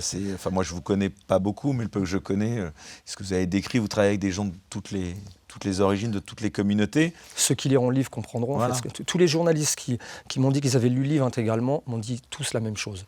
C'est incroyable. En fait, vous êtes le mec qui est en train de vendre du multiculturel et qui a compris comment le faire, en fait. Et tant qu'on n'aura pas compris, voilà, en fait, c'est facile de faire du multiculturel. C'est pas incroyable, mais c'est facile. Sauf qu'il n'y a personne qui a le courage de le faire, en fait. Voilà, c'est tout. Et vous parlez de courage, mais finalement, c'est extrêmement courageux de faire le métier que vous exercez, en ayant une famille aussi, puisque vous avez, on ne va pas donner d'infos là-dessus, mais voilà, vous avez des proches, évidemment. Donc ces métiers-là, est-ce qu'on peut encore les faire, finalement, quand on a des enfants, quand on a une famille, qu'on a des proches? Je ne sais pas, vos proches, justement, ils ne vous disent pas, mais arrête, lâche. Si, tous les jours. Ils me disent, il faut qu'on arrête, en fait. Ça ne sert à rien. Et ça, c'est l'étape peut-être même avant. Il faut qu'on parte, il faut qu'on aille dans une autre ville.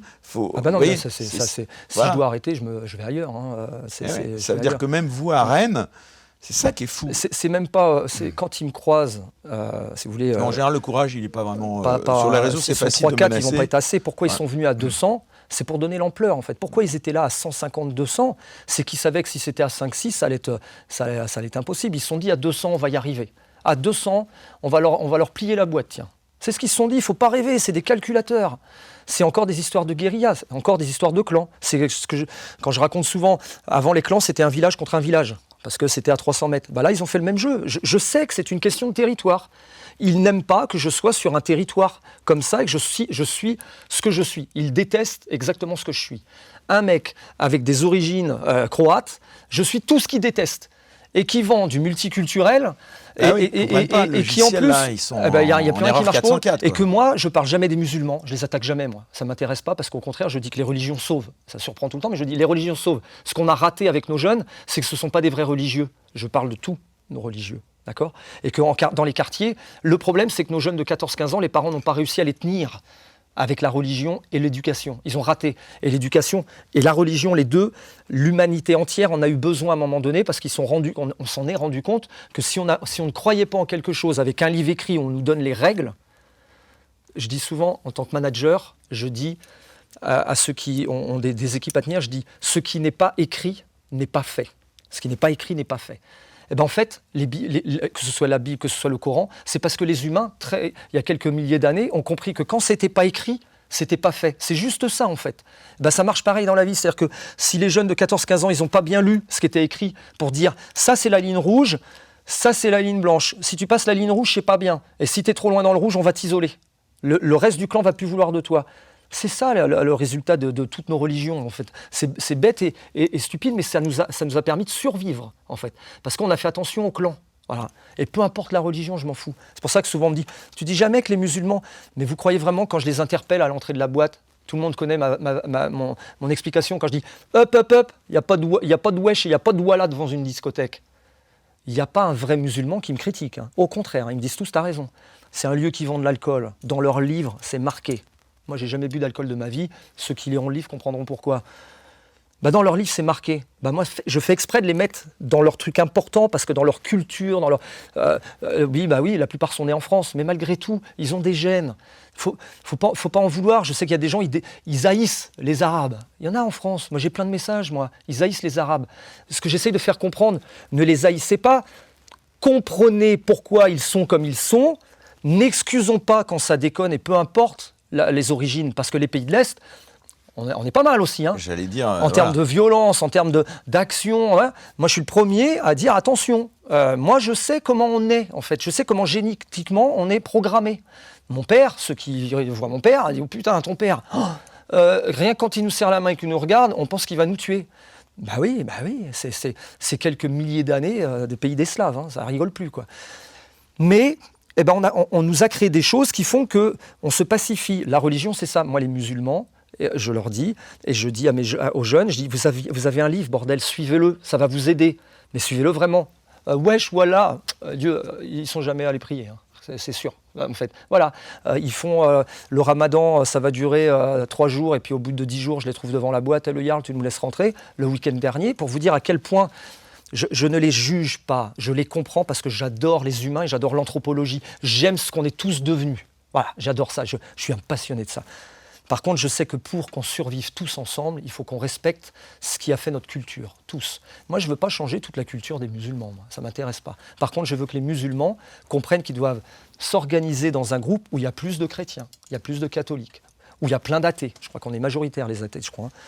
C'est ça parce que la majorité doit s'organiser et contrôler tout le groupe. Et même si dans la majorité, à côté, il y a une minorité de musulmans, c'est actuellement comme ça la France, les musulmans peuvent exister, mais en s'organisant autour de la majorité. Et là, tout le monde s'entend.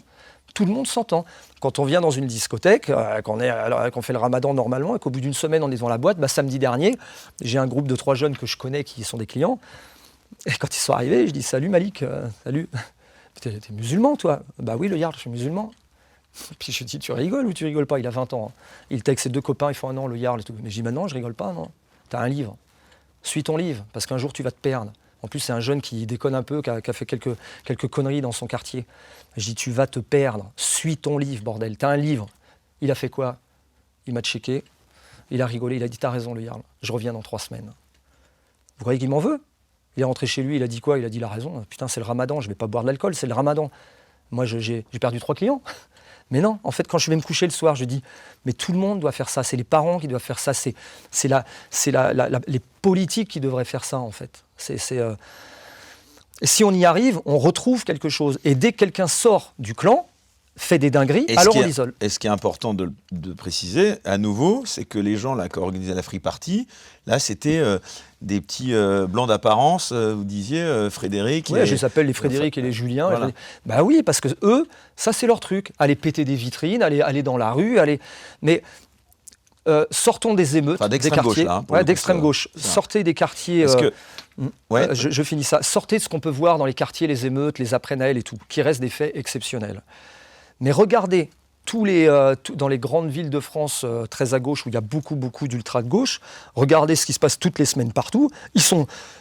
Ils te créent des manifs pour rien du tout, ils ne savent même plus pourquoi ils manifent, ils pètent leurs universités partout, ils vont dans les villes, ils passent devant un endroit où c'est marqué banque, ah, vas-y on va péter la banque, ils ne savent même plus pourquoi ils pètent les trucs d'ailleurs, mais bon c'est pas grave, ils passent devant un commerce, si c'est marqué belles chaussures, machin, ils vont péter le commerce, mais quand vous regardez toutes ces petites manifs d'ultra-gauche là, vous voyez beaucoup d'Arabes et vous voyez beaucoup d'Africains là-dedans, vous.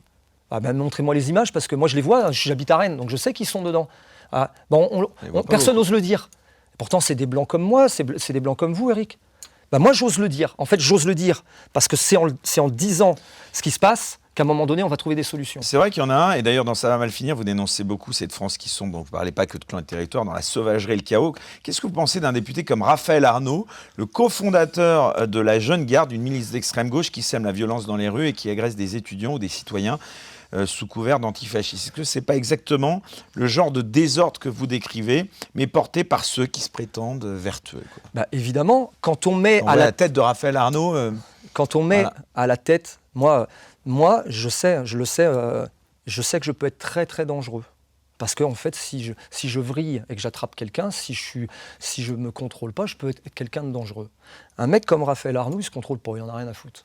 Il y va. C'est un petit jeune, je vais le défoncer. Allez, on est 5-6 avec notre bande, on y va. La preuve, c'est qu'il a eu des condamnations pour ce genre de violence. On a mis à la tête du pays ce genre de mec. Enfin, pas encore à la tête du pays. Non, mais à la tête. Mais les députés font partie de ceux qui organisent notre pays. La France insoumise. Ouais. Voilà, bah oui, mais comment ça se fait que même un parti politique a accepté ça? Moi, la France insoumise, moi je veux bien qu'elle existe. Mais à un moment donné, au moins ceux qui sont en haut, il faut peut-être faire gaffe quand même. À un moment donné, on a un peu de droit de regard parce que c'est quand même ceux qui doivent organiser le clan.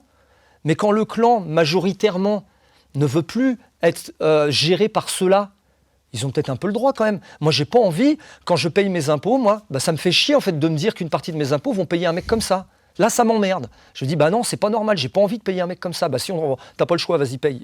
Il a été élu en plus.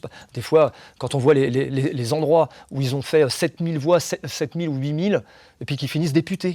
Tu dis, en fait, c'est une pâquerette, et puis en fait, ils arrivent en haut. Et eux, ils vont faire, on va faire les malins, on va dire comment ça va se passer, on fout le bordel dans une assemblée, en permanence le chaos. Voilà ce qui se passe, ça va mal finir, parce que ça ne va pas être accepté encore des décennies comme ça.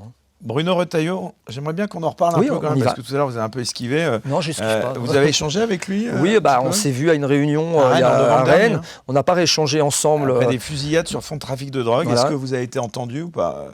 Non, pas pour ça, mais sur d'autres sujets. En fait, on m'a appelé, des sénateurs, sénatrices m'ont appelé après. C'était une promesse de Bruno Retailleau, il a respecté sa promesse et ils m'ont laissé de quoi parler parce qu'ils organisent justement des changements de réglementation. Enfin, en tout cas, ils essayent d'avoir des projets là-dessus. Et ce qu'il y a de marrant d'ailleurs, c'est dans ces changements de réglementation, j'ai vraiment parlé de la lacrymo et l'utilisation dans les discothèques, où c'était urgent de changer la réglementation. Mais je peux parler de Bruno Retailleau parce qu'on m'a vu en photo avec lui, puis ça revient tout le temps. Je suis quelqu'un qui, vous voyez, je suis un passionné de ce que je fais, de ce que je raconte. Je suis dans l'émotion souvent, parce que je crois en ce que je pense, mais j'ai vu un homme. Je l'ai vu pendant 2 heures parler. Je pense que je ne me trompe pas, je pense que c'est vraiment un mec honnête. Lui, il essaye, il voit ce qui se passe. Il n'a aucun pouvoir, il ne peut rien faire, mais je pense qu'il a vraiment compris ce qui se passait. Et je ne pense pas me tromper. Je l'ai vu, je lui ai serré la main. Vous savez, quand on fait 30 ans le boulot que je fais, quand je serre une main et que je regarde les gens, je sais à qui j'ai affaire, toujours. Et je ne me trompe pas, alors mais jamais. Je crois que je ne me suis jamais trompé. Je serre, je te regarde et je sais à qui j'ai affaire. Bruno Retailleau, il m'a serré la main, on s'est regardé. Il y a un blanc qui dure 2 secondes. Quand j'ai relâché la main, j'ai dit « Putain, lui, il sait, là, il sait. » Mais le problème, c'est qu'il ne peut rien faire. Il lui manque un truc essentiel. Un Bruno Retailleau, s'il veut sauver la France, il va falloir qu'il accepte que tous les autres vont sauter. Tout le monde. Il faut que celui qui soit en haut, il fasse sauter tout le monde. Alors c'est horrible, mais c'est comme ça. Parce que ça ne marche plus. Notre système ne marche plus. Le Conseil constitutionnel, le Sénat, nos juges, il n'y a plus rien qui marche. Alors il n'aura pas, c'est impossible qu'il ait ce courage-là. Même s'il sait, il a compris, Bruno Retailleau. Je l'ai vu qu'il a compris. Quand il a parlé, je l'ai vu qu'il a compris. Mais il n'a aucun pouvoir là-dessus, parce qu'en fait, il n'osera jamais dire à tout le monde « si je suis en haut, je vais tout péter ». Voilà. Donc il faut qu'on trouve quelqu'un, je ne sais pas qui, mais il faut qu'on trouve quelqu'un qui va être un sauveur, vraiment, c'est un sauveur, et qui va dire... Marine Le Pen, Jordan Bardella, non, pas de contact avec eux? Non, j'ai aucun contact avec eux, aucun. Ça paraît incroyable. Tout incroyable. Du Rassemblement National, personne ne vous a contacté? Il y a de temps en temps, j'ai quelques messages sur Twitter très gentils, mais je n'ai pas eu de contact direct au téléphone. Et puis c'est pas grave, en vrai. Moi, en fait, ceux qui me contactent et je suis fermé à personne. En fait, je discute avec les gens, je leur demande toujours de ne pas m'encarter, de ne pas machin, mais je l'ai fait une fois, je l'explique dans le livre, j'ai fait une connerie. Je m'étais mis à Reconquête pour aider un mec qui est venu me voir parce que le pauvre, il ne pouvait pas se présenter, personne ne voulait être avec lui. Et moi, je lui ai dit, t'inquiète, tu mets juste pas mon nom, je fais pas de réunion parce que ça m'intéresse pas. J'ai fait aucune réunion, ça s'est passé en 3 jours. J'ai pris ma carte pour pouvoir être sur la liste, je sais plus comment ça s'appelle, mais j'étais suppléant, voilà, ça s'appelle. J'ai fait aucune réunion, je n'ai participé à aucun rendez-vous de Reconquête, j'y suis jamais allé. Là aujourd'hui, quand je regarde les journaux, tout le monde dit un militant Reconquête. Mais vous êtes pas bien, quoi. J'ai juste aidé un mec à pouvoir qu'au moins il soit sur la liste, parce que personne voulait l'être en fait, personne voulait y aller. Et ben ouais, mais il y avait à l'époque 100 000 personnes qui s'étaient inscrits à Reconquête. Ben moi ça m'a parlé. Je me suis dit, il y a des gens qui comptent, il y a des gens qui ont envie d'entendre cette voix, donc il a le droit en fait. Voilà. Alors aujourd'hui, tout le monde dit un militant Reconquête. En fait, qui milite, qui continue, mais moi je suis pas un militant. Vous parlez d'ensauvagement dans Ça va mal finir? Le mot ensauvagement, oui, il est utilisé, j'explique comment ça part. Mais en fait, comment il a infiltré la société, cet ensauvagement? Parce qu'on n'a pas régulé le clan, en fait. Quand les gens, je reviens, quand il n'y a pas eu de punition, quand il n'y a pas eu un arrêt net et précis, ça ne fait que s'accumuler et s'agrandir. C'est facile à comprendre. Dans le livre, je dis une phrase simple, tout a commencé quand on a accepté qu'on caillasse nos pompiers. Tout a commencé là. Quand dans un clan, on vient caillasser, des membres du clan viennent caillasser ceux qui sont censés nous sauver, alors tout est perdu si on ne réagit pas vite. Tout est perdu. Il s'est passé quoi? Il ne s'est rien passé. Je vous parle de ça il y a quelques années, mais les premières fois où tous ceux de ma génération, qui ont 50, 40 ans, qui ont vécu ça, les premiers pompiers qui sont fait caillasser, mais moi je me suis dit, pourvu que tous partent 3 ans, 4 ans, 5 ans en tôle, tous, si on fait ça, le message va être passé. Mais rien, même pas une garde à vue, même pas une audition. Oh les pauvres jeunes, ah ouais mais vous savez, on va rouvrir une salle de sport qui vont péter dans 3 jours. Et donc, je le dis, comment ça se fait qu'on est arrivé à ça? Les pompiers, il y a un adage, c'est un adage religieux, je ne vais pas citer la religion, mais je dis un adage religieux qui sauve un homme avec un H, sauve l'humanité. Qui sauve un homme, sauve l'humanité. Mais bordel, nos pompiers, ils sauvent les hommes, avec un H majuscule. Comment des humains peuvent caillasser des pompiers dans leur quartier? Ils sauvent tout le monde en plus, les pompiers, par définition. Ils sauvent tout le monde, ils vont sauver leur mère. À ceux qui vont les caillasser, là, ceux qui caillassent, ils vont sauver leur mère. Mais comment on est arrivé à une population où on accepte ça? Mais tous, mais même nous, même moi. Je me dis, mais comment on a pu accepter ça, bordel? Maintenant, c'est récurrent, tout le temps, tous les week-ends, tout le temps. Ça passe, c'est devenu la normale. On revient à Rennes un instant. Comment est-ce que vous expliquez justement que des villes comme Rennes, Poitiers, j'en passe, prennent des allures d'Amérique du Sud avec des zones de non-droit, des fusillades à outrance et du trafic de drogue à foison? Parce qu'il faut en parler de ça, finalement. Plus on laisse faire et plus ça continue. Plus on leur laisse du territoire, plus ça continue. En fait, le livre, Eric, c'est pour ça que je pense que les gens qui le lisent hallucinent parce qu'ils ont l'impression de vivre une histoire qui est tous ces produits. Tout est dedans. En fait, le truc de dingue, c'est que tout est question de territoire. Quand on commence par une rue, on accepte. On commence par un secteur où il y a 3 rues, on accepte. Puis on finit par un quartier. Ça va être quand on va jusqu'à la France comme ça? On va jusqu'à une grande ville? On fait toute une ville? Pourquoi pas? À Rennes, il y a plus de 40 points de deal, je crois. Il y a eu deux endroits de points de deal l'hiver dernier qui ont été mis en vente sur Snapchat avec plusieurs millions d'euros. Il y a eu des interpellations. Il y a eu quoi, en fait? Il y a eu des condamnations visibles. Bon, non, il y a des types qui peuvent mettre des points de deal. Mais comment vous expliquez justement que les jeunes d'aujourd'hui, ils aient plus peur de l'autorité, que ce soit dans la rue, devant une boîte de nuit ou encore dans un cadre même scolaire? Les jeunes, ils ont plus peur, quoi. Ils ont plus peur parce que la police ne peut plus rien faire. Ceux qui sont censés protéger la majorité du clan qui attendent la sécurité, ils ne peuvent plus le faire. Quand la police, elle est à 100 mètres de la discothèque, d'accord, et qu'on lui dit « venez nous aider », il nous caillasse. C'est interdit de caillasser. Il nous envoie des bouteilles, pardon, je ne veux pas dire caillasser, il nous envoie des bouteilles de verre. « Venez nous aider ».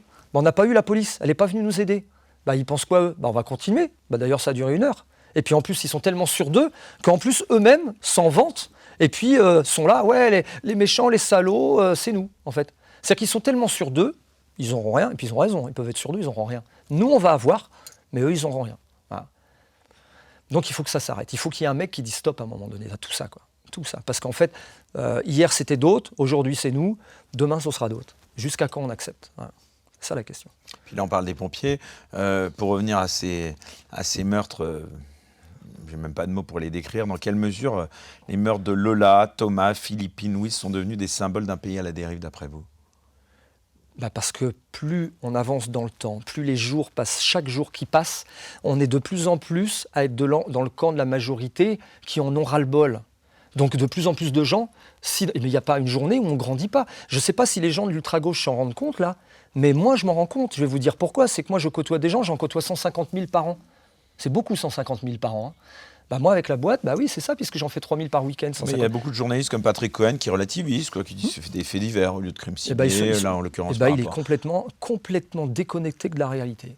Il faut qu'il sorte un peu plus de son quartier bon chic, bon genre. Il faut qu'il aille voir la vraie vie. Et il va voir que même dans les quartiers, les mamans en ont ras-le-bol. Vraiment. Mais j'ai des messages, moi, toutes les semaines, elles en ont marre. Parce qu'elles le disent. Elles en ont marre. J'ai dit tout à l'heure, quand je suis rentré dans le taxi, j'en ai parlé du taxi tout à l'heure. Il en a marre, le mec. Pourtant, c'est un maghrébin. Il a 40 balais, il a 2 enfants. Il en a marre. Il veut qu'il y ait quelque chose. Et ce qu'il y a de marrant, on peut y aller là encore dans les questions de territoire. Quand on parle dans les quartiers, parfois où ça déconne, avec des gens d'origine maghrébine ou des Africains, on le voit sur les vidéos, on voit à qui on a affaire. Parce que évidemment, tout le monde a été à Rennes, là, mon papa où il habite, il y a plein de gens de pays de l'Est. C'est comme ça, parce qu'à l'époque, quand on se mettait, c'était des gens qui étaient tous ensemble. Mais vous croyez quoi, en fait? Vous croyez que 100% des gens qui habitent dans les quartiers sont d'accord avec ce qui se passe dans la rue, avec les dealers qui traînent, les coups de couteau dans la gorge? Mais vous êtes sérieux, encore une fois? La majorité des gens des quartiers en ont ras-le-bol. Eux aussi, ils voudraient que ça s'arrête. Ils voudraient que, quand les mecs, on les attrape en bas de l'immeuble, ils les revoient plus devant, en fait. C'est ça, ils voudraient. Mais en fait, c'est pas le cas. C'est-à-dire que même quand ils appellent la police, quand ils viennent, pourvu que personne sache que c'est eux qui ont appelé la police, parce que je vous dis même pas, c'est fini pour eux dans le quartier. Ils peuvent plus y vivre. Il n'y a personne pour arrêter ça. Ça continue. Qu'est-ce que vous dites quand même à ces bien-pensants qui nient l'existence de ce que vous décrivez? Il y en a plein. Il y en a plein. Je les invite à venir avec moi. Je vais leur montrer, moi. Je vais leur montrer la vraie vie. Venez avec moi, je vais vous montrer. Pas avec un truc organisé ou prévu à l'avance, avec les policiers qui ont nettoyé tout l'endroit. Voilà. Venez avec moi. Moi, les dealers, je les côtoie. Je l'explique dans mon livre, je le montre dans mes vidéos. Moi, les gros dealers rennais, il y en a, ils m'embrassent sur le front. D'accord? Ils ne font pas de mal, hein. On s'écoute, on se respecte. Ils savent qui je suis, je sais ce qu'ils font. C'est comme ça. Mais moi, je ne suis pas policier, je ne suis pas juge. À un moment donné, il va peut-être falloir aller voir ce qui se passe vraiment, leur montrer voilà comment ça se passe et comment on va faire pour gérer le problème. Mais non, en fait, quand ils y vont, il n'y a déjà plus personne. On nettoie les endroits. On a quand même des députés éléfistes qui vont voir les gens en garde à vue, leurs collègues qui ont fracassé 2 jeunes dans une université, quoi. Non, mais vous n'êtes pas bien, quoi. Les gens qu'il faut aller voir, ce sont ceux qui se sont fait taper, pas ceux qui ont tapé quand même. On est fous ou quoi là? C'est quoi ce monde où tout est inversé, quoi? Tout est normal. Voilà. Est-ce qu'on peut dire aujourd'hui qu'en France, on vit dans la peur? De plus en plus de gens vivent dans la peur, là. Ça c'est indéniable.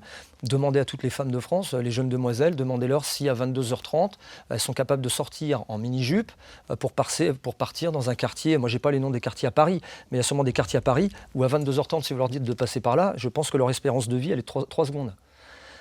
Oui, est-ce que c'est normal? Non, c'est pas normal en fait. On doit pouvoir circuler partout sans peur. Si une fille a envie de se mettre en mini-jupe, elle se met en mini-jupe à n'importe quelle heure en France. C'est plus possible ça. Vous pouvez demander à toutes les filles. C'est un calvaire. Leur vie est compliquée.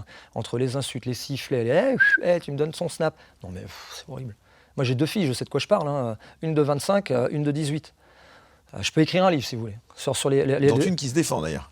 Ouais, les deux savent se défendre. Une plus que l'autre, parce qu'elle a vraiment été, elle a combattu et tout, vraiment en MMA. Donc oui, mais les deux sont... Dans ma famille, on est tous des pratiquants de sport de combat. Est-ce qu'on ne devra pas un jour, on arriver à ce qui est hallucinant, ça devrait être la société qui devrait nous défendre.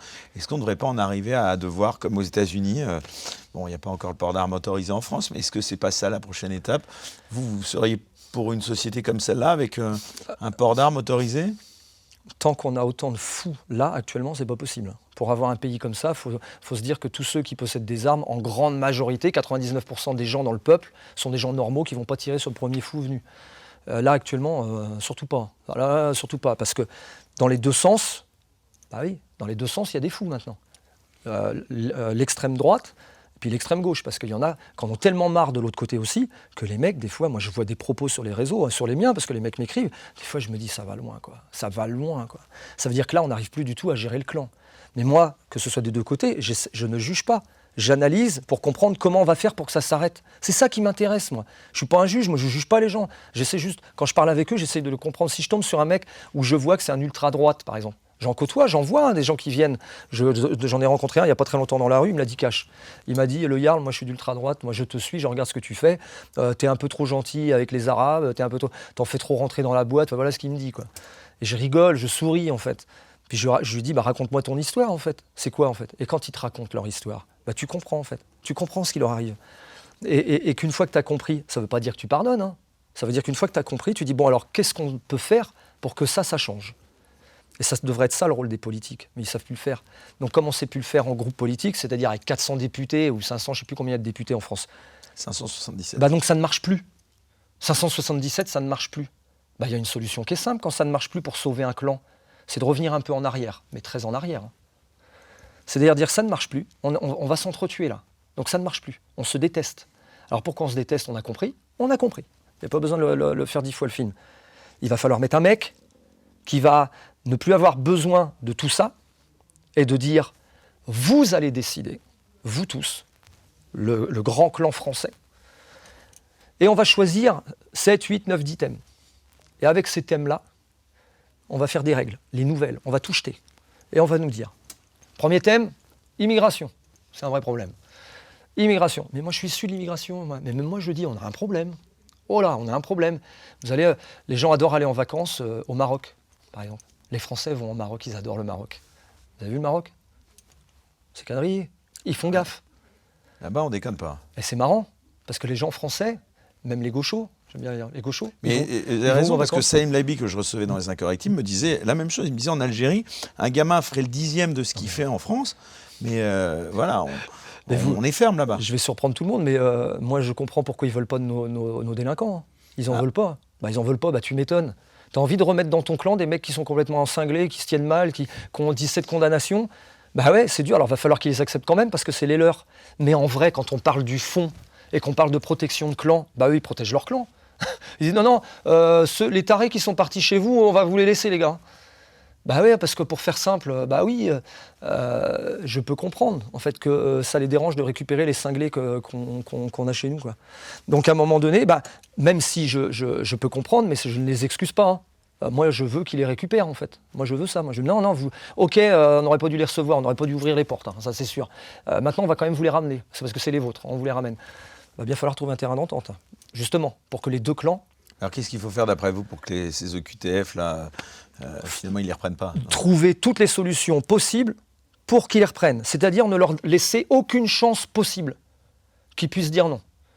Alors, mettre toutes les pressions possibles. Moi, je ne les connais pas, les pressions. Je ne suis pas un professionnel de la politique. Je ne les connais pas, les leviers financiers, les leviers de visa et tout ça. Mais il y a probablement des leviers qui font que l'Algérie peut se retrouver dans une situation tellement merdique qu'elle ne va pas pouvoir dire autre chose que « d'accord, on vous les reprend ». Parce qu'il y a automatiquement des leviers, parce qu'aujourd'hui, économiquement, le système, comment il est fait, sur toutes nos régions de la planète, l'économie joue énormément. Je crois que Trump est en train de le prouver d'ailleurs en ce moment. En train de le prouver. Donc ça veut dire que ça peut sûrement marcher avant qu'on se pète la gueule. Est-ce qu'il y a encore des limites dans notre société, le Jarl? Est-ce qu'on peut considérer que la ligne rouge, elle existe encore, finalement, d'après ce que vous voyez, même de la violence? Est-ce qu'on a l'impression tout le temps qu'on touche le fond, mais on peut creuser encore, on dirait Non, je pense que là, on est tellement... Parce que là, ça a des accents quand même limite de guerre civile, ce qui s'est passé. Enfin, moi, ce que je vois à l'extérieur des vidéos de ce que vous me décrivez, je me dis, est-ce que c'est pas un préambule à la guerre civile, quoi? Enfin, on se dit, là, il y a 2 clans. Vous parlez de clans. Il y a le clan de ceux qui bossent, qui sont des honnêtes gens, des petites gens, et c'est pas péjoratif. Et puis, ceux qui veulent foutre le bordel, quoi. Je vais le dire, ça va encore choquer, mais même si là, en ce moment, c'est eux qui foutent le bordel, qui cassent, ils cassent les trucs, voilà, ils foutent le bordel, ils mettent la pression à tout le monde, l'ultra-gauche veut faire les malins. Il ne faut pas qu'ils oublient un détail essentiel dans la gestion des humains et des peuples, peu importe d'où. C'est toujours la majorité qui a gagné. Ça a toujours été. Toutes les histoires de guerre, de monde, on peut reprendre toute l'histoire humaine. La majorité a toujours gagné. Les LFistes et l'ultra-gauche, ils ne sont pas majoritaires. Ce qu'on appelle la majorité silencieuse. Ouais. Mais là, vous voyez ce que je veux dire. Cette majorité dont vous parlez, est-ce qu'elle n'est pas dans les rues, elle n'est pas là à foutre le bordel, justement, elle est en train de bosser tous les matins. La vraie majorité, eux, si ça va trop loin, s'ils vont dehors pour dire, moi je vais protéger, comme tout à l'heure j'ai craqué ma femme et mes enfants, je vais les protéger moi, parce que là ça va trop loin. Mais des yarls comme moi, ça va être tout le monde, Eric. Ça va être tout le monde. Tous ceux qui sont dans l'autre majorité, et là c'est des millions, parce qu'on va vouloir protéger son clan, mais toute l'humanité a toujours fonctionné comme ça. Ouais, mais moi, permettez-moi de douter, parce que c'est vrai qu'on voit à chaque fois des crimes où on se dit tout le monde va descendre dans la rue, dans les faits. Non, parce que pour le moment, on n'est pas encore assez touché. Il y a encore une chance. 2018, c'était les Gilets jaunes. Mais ça ne touchait que ceux qui étaient très en bas. Les agriculteurs. Ouais, ça touchait. Mais les agriculteurs, mais les pauvres, quoi. C'était pas loin d'ailleurs de basculer. Hein. Ah, mais c'était pas loin. Mais alors, et là, je peux vous dire qu'il y a plein de gens qui les auraient suivis. Hein. Parce que les agriculteurs, la majorité des Français les aiment. Moi, je fais partie de ceux-là. Moi, tu tues les agriculteurs, le pays, il n'a plus aucun sens. C'est-à-dire que ceux-là, s'ils y vont. Et puis s'ils y vont, c'est pas le café de Flore, c'est pas le 6e arrondissement de Paris. S'ils y vont, les gens les suivront parce qu'en fait, nos agriculteurs, on les aime et on les laisse crever, vraiment. Quand on voit les mecs qui bossent, ils se lèvent à 5h du matin, ils se couchent à 23h, ils gagnent 500 balles par mois. Non mais quel pays accepte ça en fait? Quel endroit accepte ça? Le pays avec le plus d'impôts au monde accepte que nos agriculteurs ils soient à 500 balles par mois en travaillant 15 heures par jour, quoi. Non mais ils sont sérieux les gens là, franchement, quoi. Je ne vous parle pas des infirmières, je vous parle pas. Enfin là, on peut rentrer dans tous les. Mais moi, cette France va mal, en fait. Ceux qui travaillent, ceux qui bossent dur, ceux qui font des boulots difficiles, ils sont sous-payés. Ceux qui sont dans les bureaux, où c'est assez tranquille, qui remplissent des petits papiers, ceux-là, ils sont blindax. On n'a pas un problème là. On n'a pas un problème dans ce pays-là. Ceux qui s'occupent de nos petits vieux, des gens qui ont 70 ans, qui s'occupent d'eux. Je parle des infirmières, parce que moi, ça me choque, je vis avec en ce moment, parce que pour mon père et pour le papa de ma femme, je les vois tous les jours. Non mais attendez, ils se déplacent, une infirmière, elle vient vous faire une piqûre chez vous, c'est 7,50 €. Mais moi, je leur dis, non mais vous embêtez pas, 7,50 €. Moi, je vous le dis, c'est vrai, hein, c'est une histoire vécue, ma femme est à côté, elle peut vous le dire. J'ai dit à ma femme, non mais tu lui donnes pas 7,50 € là, tu lui donnes 30 € là. Elle est venue. Et la pauvre demoiselle, elle me dit, ah non, c'est 7,50 €. Je dis, c'est pas grave. Là, vous prenez l'argent, là. Moi, vous venez pas me faire une injection pour 7,50 €. Vous êtes venu chez moi. C'est incroyable, merci, parce que je ne pouvais pas bouger. Mais putain, mais il n'y a pas quelqu'un là encore qui va mettre dans les lignes qu'il faut changer, qui on va payer très cher et qui on va payer un peu moins cher parce que finalement, peut-être qu'il y a des boulots moins chiants, peut-être moins importants, qui demandent moins de trucs incroyables. Sauver nos vieux, protéger nos vieux, ça c'est quand même des boulots importants, quoi. Je suis désolé. Parce qu'en plus, nous on y arrive moins à cause de nos boulots à chacun. Tout le monde vit ça à un moment donné. Je peux vous dire que tous ceux qui côtoient les infirmières, à un moment donné, se disent « Oh putain, mais attends, on n'avait pas vu en fait. » Bah oui, heureusement qu'ils sont là, quoi. Heureusement qu'elles sont. Enfin, leur boulot est essentiel. Ouais, elles sont payées au tarif. Si tu as 1 400 € par mois, tu rentres chez toi et sois contente. Ouais, mais je galère quand même à payer mon loyer. Je galère quand même. Je raconte une histoire avec quelqu'un qui est là-dedans, qui finit dans le deal, parce que justement, même son travail ne lui permettait pas de payer son appartement, sa bouffe et tout, quoi. Non, mais attends. Et elle travaille à l'hôpital. Non, mais c'est quoi ce délire? C'est quoi ce pays, quoi? C'est quoi ce pays? On va arriver bientôt au terme de cette émission, le Yarl. Justement, sans spoiler votre livre, qu'on invite tout le monde à se procurer, vraiment, en effet, je le redis, qui est vraiment une bombe. Mais vous parlez de quelques anecdotes. Alors, vous racontez notamment l'histoire d'un individu qui a voulu tuer un client de votre établissement avec des ciseaux. C'est ça, hein. Ouais. Vous avez ensuite diffusé la vidéo de cette agression et son frère, travailleur social à Paris, c'est ce qu'il vous dit, est venu vous voir pour vous demander de retirer cette vidéo car l'homme est sous EQTF. Ça a été quoi votre réaction? C'était pas ça le pire, mais dans ma réaction, déjà je lui ai dit non. En fait, il me raconte son histoire. Il m'a dit que sa famille était embêtée parce que lui, il avait du travail, il avait un autre frère qui en avait un autre, et que du coup, ça avait un peu entaché sa propre famille. Et je lui dis non, mais ton frère, parce que là, dans ce cas-là, j'ai un comportement différent. Je le vois pas. On se tutoie. Il y a eu un mode de guerre avec son frère. C'est son clan. Je suis le clan adverse. J'ai plus du tout la même façon de travailler, d'être avec les gens dans ce cas-là. Je fonctionne comme ça peut choquer les gens, mais je fonctionne comme ça. Et je lui dis, mais tu rigoles ou quoi, ton frère, il est venu avec je croyais que c'était un couteau au début, on a vu que quand on l'a chopé, que c'était des ciseaux qu'il avait cassés, il avait gardé la lame, une seule lame. Aujourd'hui, ils font tous ça, parce que les couteaux sont devenus interdits. Du coup, ils ont trouvé un super truc, c'est qu'ils pètent les ciseaux en deux, et ils gardent qu'une partie. Et ça, c'est pas considéré comme un couteau? C'est pas un couteau, ça s'appelle des ciseaux. Et donc, en plus, ils peuvent mettre les doigts dedans. C'est hyper efficace. Ça s'enfonce comme dans du beurre.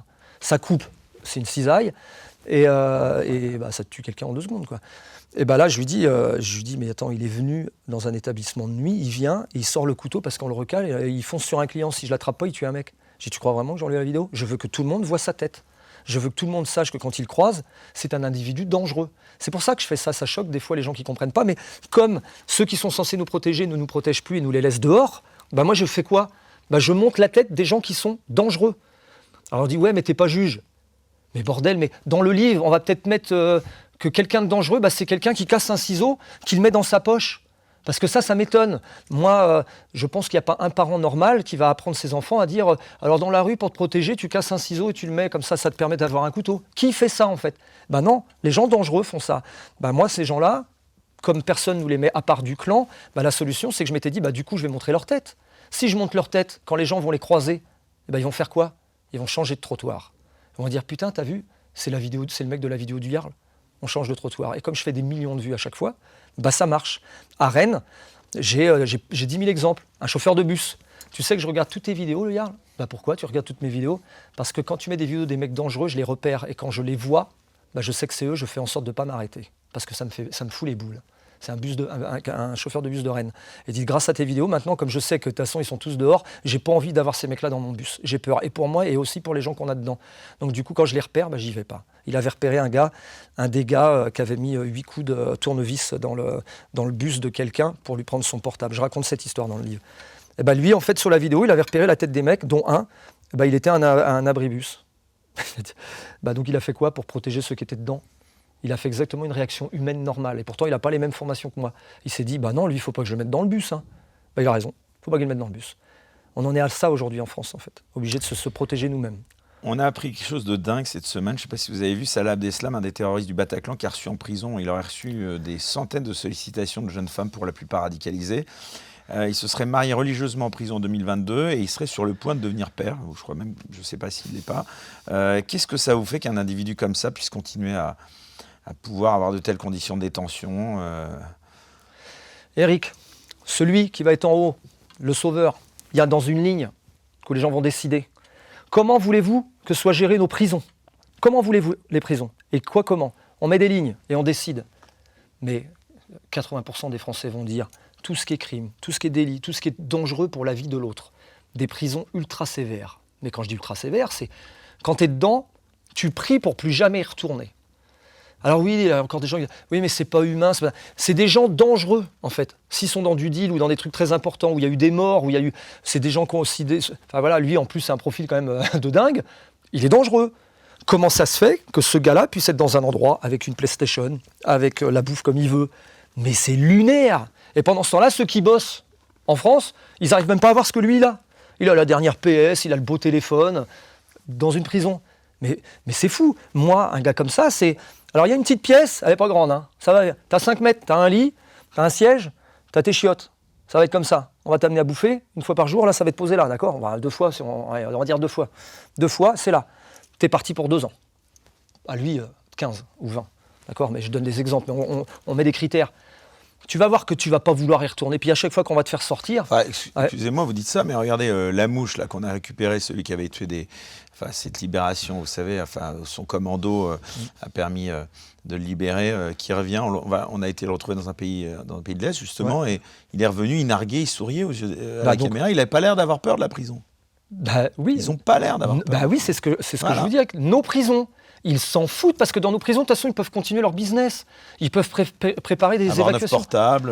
Oui, ils s'en foutent. Ils s'en foutent. Il faut un mec qui écoute le peuple. Mais comme je sais ce que le peuple va choisir, moi je le sais, le groupe, je sais ce qu'il va choisir. Il va vouloir que ces gens dangereux-là soient enfermés sévèrement avec un critère où même humainement on se dit mais pourvu que j'aille jamais là-dedans. Mais c'est un critère normal ça en fait. Les gens normaux ne veulent pas aller là-dedans en fait. Et que dire, ah bah t'as déconné, c'est là-dedans que tu vas être toi, la cage à lapin, là. Vas-y. Et puis t'inquiète, il n'y a pas de femme, il n'y a pas de vidéo, il n'y a rien. C'est bonne chance. Vous savez Eric, les bouddhistes, ce qu'ils font, ils peuvent partir 1 an et s'isoler. Ils se mettent dans une petite pièce, et ça porte un nom, ça faudra vérifier, je ne me rappelle plus. Ça porte un nom. Et ils se mettent dans une pièce, ils se reconstruisent comme ça. Ah bah je peux vous dire que ça reconstruit n'importe quel fou. Tu es dans un an, tu es dans une pièce, tu as un lit, un siège, une toute petite fenêtre, et tu n'as plus le droit d'en sortir. C'est les bouddhistes qui font ça, c'est ceux qui se sentent avoir le besoin justement de se recadrer. Mettez un mec comme ça, là, avec rien, mais vous allez voir. Et en fait, on crée des graduations. C'est-à-dire que, évidemment, que quand c'est des délits financiers, des trucs comme ça, moi en ce moment, je vous le dis, les mecs qui ont des problèmes financiers, des trucs, je m'en fous, il y a tellement plus de place dans les prisons. Alors eux, pour le coup, mettez-leur des bracelets. Ils vivent leur vie parce qu'ils ont merdé, ok, ils ont détourné du pognon, machin, on s'en fout. Les foutez pas en tôle, quoi. À un moment donné, il n'y a plus de place. Mettez les mecs qui nous tuent, là, en ce moment en tôle. Bah non, c'est pas le cas, en fait. Il y a des types qu'on va laisser dehors, des types extrêmement dangereux, et on nous dit, ouais, mais il n'y a plus de place en prison. Bah, faudrait peut-être regarder, justement, en prison, ce qu'on a, là, en ce moment, et mettre des bracelets à des gens qui ne craignent absolument rien pour Vous savez qu'il y a des gens qui peuvent faire de la prison, on m'a dit ça il n'y a pas longtemps, pour des problèmes parce que quand ils n'ont pas payé les trucs, vous savez, des parents séparés, là, les papas, par exemple. J'ai vu il n'y a pas très longtemps un article où je vois le papa se retrouve à faire 15 jours de prison. Je dis, non, juste, il n'a pas... Alors, c'est grave, hein. Moi, je sais ce que c'est d'être deux parents divorcés, mais il n'a pas payé l'allocation. Je cherche le nom, mais ça porte la pension. La pension. 15 jours, il prend 15 jours. C'est pas grand-chose, 15 jours, mais attendez. On me dit qu'il n'y a plus de place dans les prisons. Oh, il n'y a plus de place. Bah, mettez-lui un bracelet, peut-être. Faites un truc pour lui punir, mais pas un truc... mettez plutôt le mec qui vient de tabasser une nana pour lui piquer son portable, quoi. Voilà notre pays. Je disais, on arrive au terme de l'émission. Il y a un mot que vous n'aimez pas, puisque vous n'avez pas voulu que je vous présente comme ça, mais je pense que vous êtes devenu aujourd'hui, malgré vous, peut-être le physio le plus connu de France. Tout à l'heure, j'ai vu cette émotion, quand on a parlé évidemment de ces menaces que vous receviez. Vous les considérez presque comme des membres de votre famille, tous ces clients de votre établissement ? C'est pire que ça, Eric. Mais ça, c'est moi, je suis comme ça, je ne peux pas le changer. Alors, c'est peut-être problème, hein, peut-être qu'il faut que je me fasse suivre. Autant la famille, je comprends. Les clients de l'établissement, ouais, je me Eric, dis, tiens. Je vais parler de François, il est là. C'est votre éditeur. Mon éditeur. On se parle depuis 1 an, on se fait confiance, on travaille ensemble. Je suis passé à une nouvelle étape. On se serrait là. Il est où, François? Il est là. Je suis passé à une nouvelle étape avec lui. Il ne sait pas comment je fonctionne. Il m'a découvert dans le livre. Mais c'est quelques jours qu'on a passé ensemble. Je serre la main et je l'embrasse. Je fais la bise. Il est dans mon clan. François, si demain il m'appelle, il me dit j'ai un gros problème, je risque des choses, je prends ma bagnole, j'arrive, je suis à sa porte et je lui dis je vais mourir pour toi, François. Tu restes dedans, c'est moi. Je suis là, je suis un guerrier, je vais être là. Il n'y a personne qui va te toucher, François, parce que tu es dans mon clan. Je fonctionne comme ça, Eric. Si un jour, Eric, on devient... Moi, j'appelle pas ça c'est pas de l'amitié, c'est pas pareil. C'est pas pareil. Je protège les gens qui comptent, en fait. C'est pas votre côté croate, ça, parce que finalement, j'en entends pas beaucoup dire ça en France. Détrompez-vous. Détrompez-vous. J'ai plein de gens qui m'écrivent et qui disent moi, je me retrouve en toi et c'est des Français. En fait, il y a plein de Français comme ça, mais on les a tellement pacifiés. Nos parents, c'est les parents qui ont pacifié tellement, on les a rendus tellement gentils que ça a été un peu sorti de leur imprégnation. Vous savez, la génétique. Mais vous savez, les Français, ça a été les pires quand il a fallu se défendre. Quand il a fallu aller dans la rue pour descendre le mec qui était caché dans son château, ça rigolait plus là. C'est les Français. Les Français sont, en vrai, je vous le dis, les Français sont comme ça. Quand on était en 39-40... Ils ne sont pas racistes, c'est bien de le dire. Mais je l'ai dit, mais je le dis tout le temps. Les Français, la France n'est pas un pays raciste, c'est un des pays qui accueille le plus de monde. Au monde. Voilà. On accueille tout le monde. C'est un truc de fou.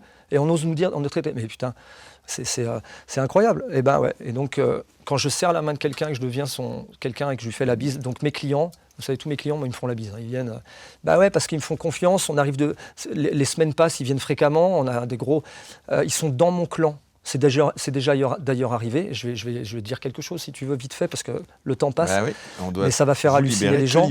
Il y a quelques mois, il y a une demoiselle qui était en galère. C'est juste une cliente à la boîte. Hein. Elle était en grosse galère. Elle a eu très peur pour elle. Elle m'a envoyé un message sur les réseaux et elle m'a dit, le Jarl, j'ai très peur pour ma vie, il m'arrive une dinguerie, je ne vais pas dire pourquoi parce que j'ai même pas envie que les gens qui la connaissent se doutent ce que c'est, mais c'était une grosse dinguerie. Et il y a donc quelqu'un qui lui en voulait beaucoup et qui voulait l'attraper et lui faire des trucs fous. Elle aurait pu perdre la vie pour une connerie, c'était à Rennes, c'était au moment où les trucs de dealers se faisaient, ça se tirait dessus partout. Et la demoiselle, je lui avais fait la morale un jour parce que je l'avais attrapé à faire une connerie. Et je lui ai dit, fais pas ça, tu vas mal finir, tu vas finir en prison, tu vas finir, voilà, trouve le moyen de vivre autrement. Mais voilà, sa vie, même en travaillant, elle n'avait pas assez de thunes, elle avait besoin de dealer. En gros, c'est ça, c'est les grandes lignes, quoi. Et un jour, elle m'écrit, elle me dit, au secours, ils vont me tuer, j'ai pas pu rendre l'argent. Et là, il va venir chez moi. Là, direct, j'ai dit à ma femme, je regarde le message. Oh putain, j'ai failli dire son prénom. Regarde le message. Et ma femme le voit, elle dit, tu fais quoi? Bah, je fais quoi, Gigi? Bah, j'aide les gens. Elle dit, mais tu te rends compte, ça va aller trop loin là. Je dis, j'aide les gens. Elle est dans notre clan, elle vient à la boîte tous les week-ends. Elle est dans notre clan. J'ai dit, donne-moi ton téléphone. Elle m'a donné son téléphone. Je l'ai appelé. Je lui ai dit, t'es où? Qu'est-ce qui t'arrive? Et là, elle me raconte. Je lui ai dit, laisse-moi faire. Je sais où tu es. Je connais plein de gens dans ce coin-là. Je vais mettre trop de temps, moi, pour y arriver. Par contre, je vais appeler des gens qui sont comme moi.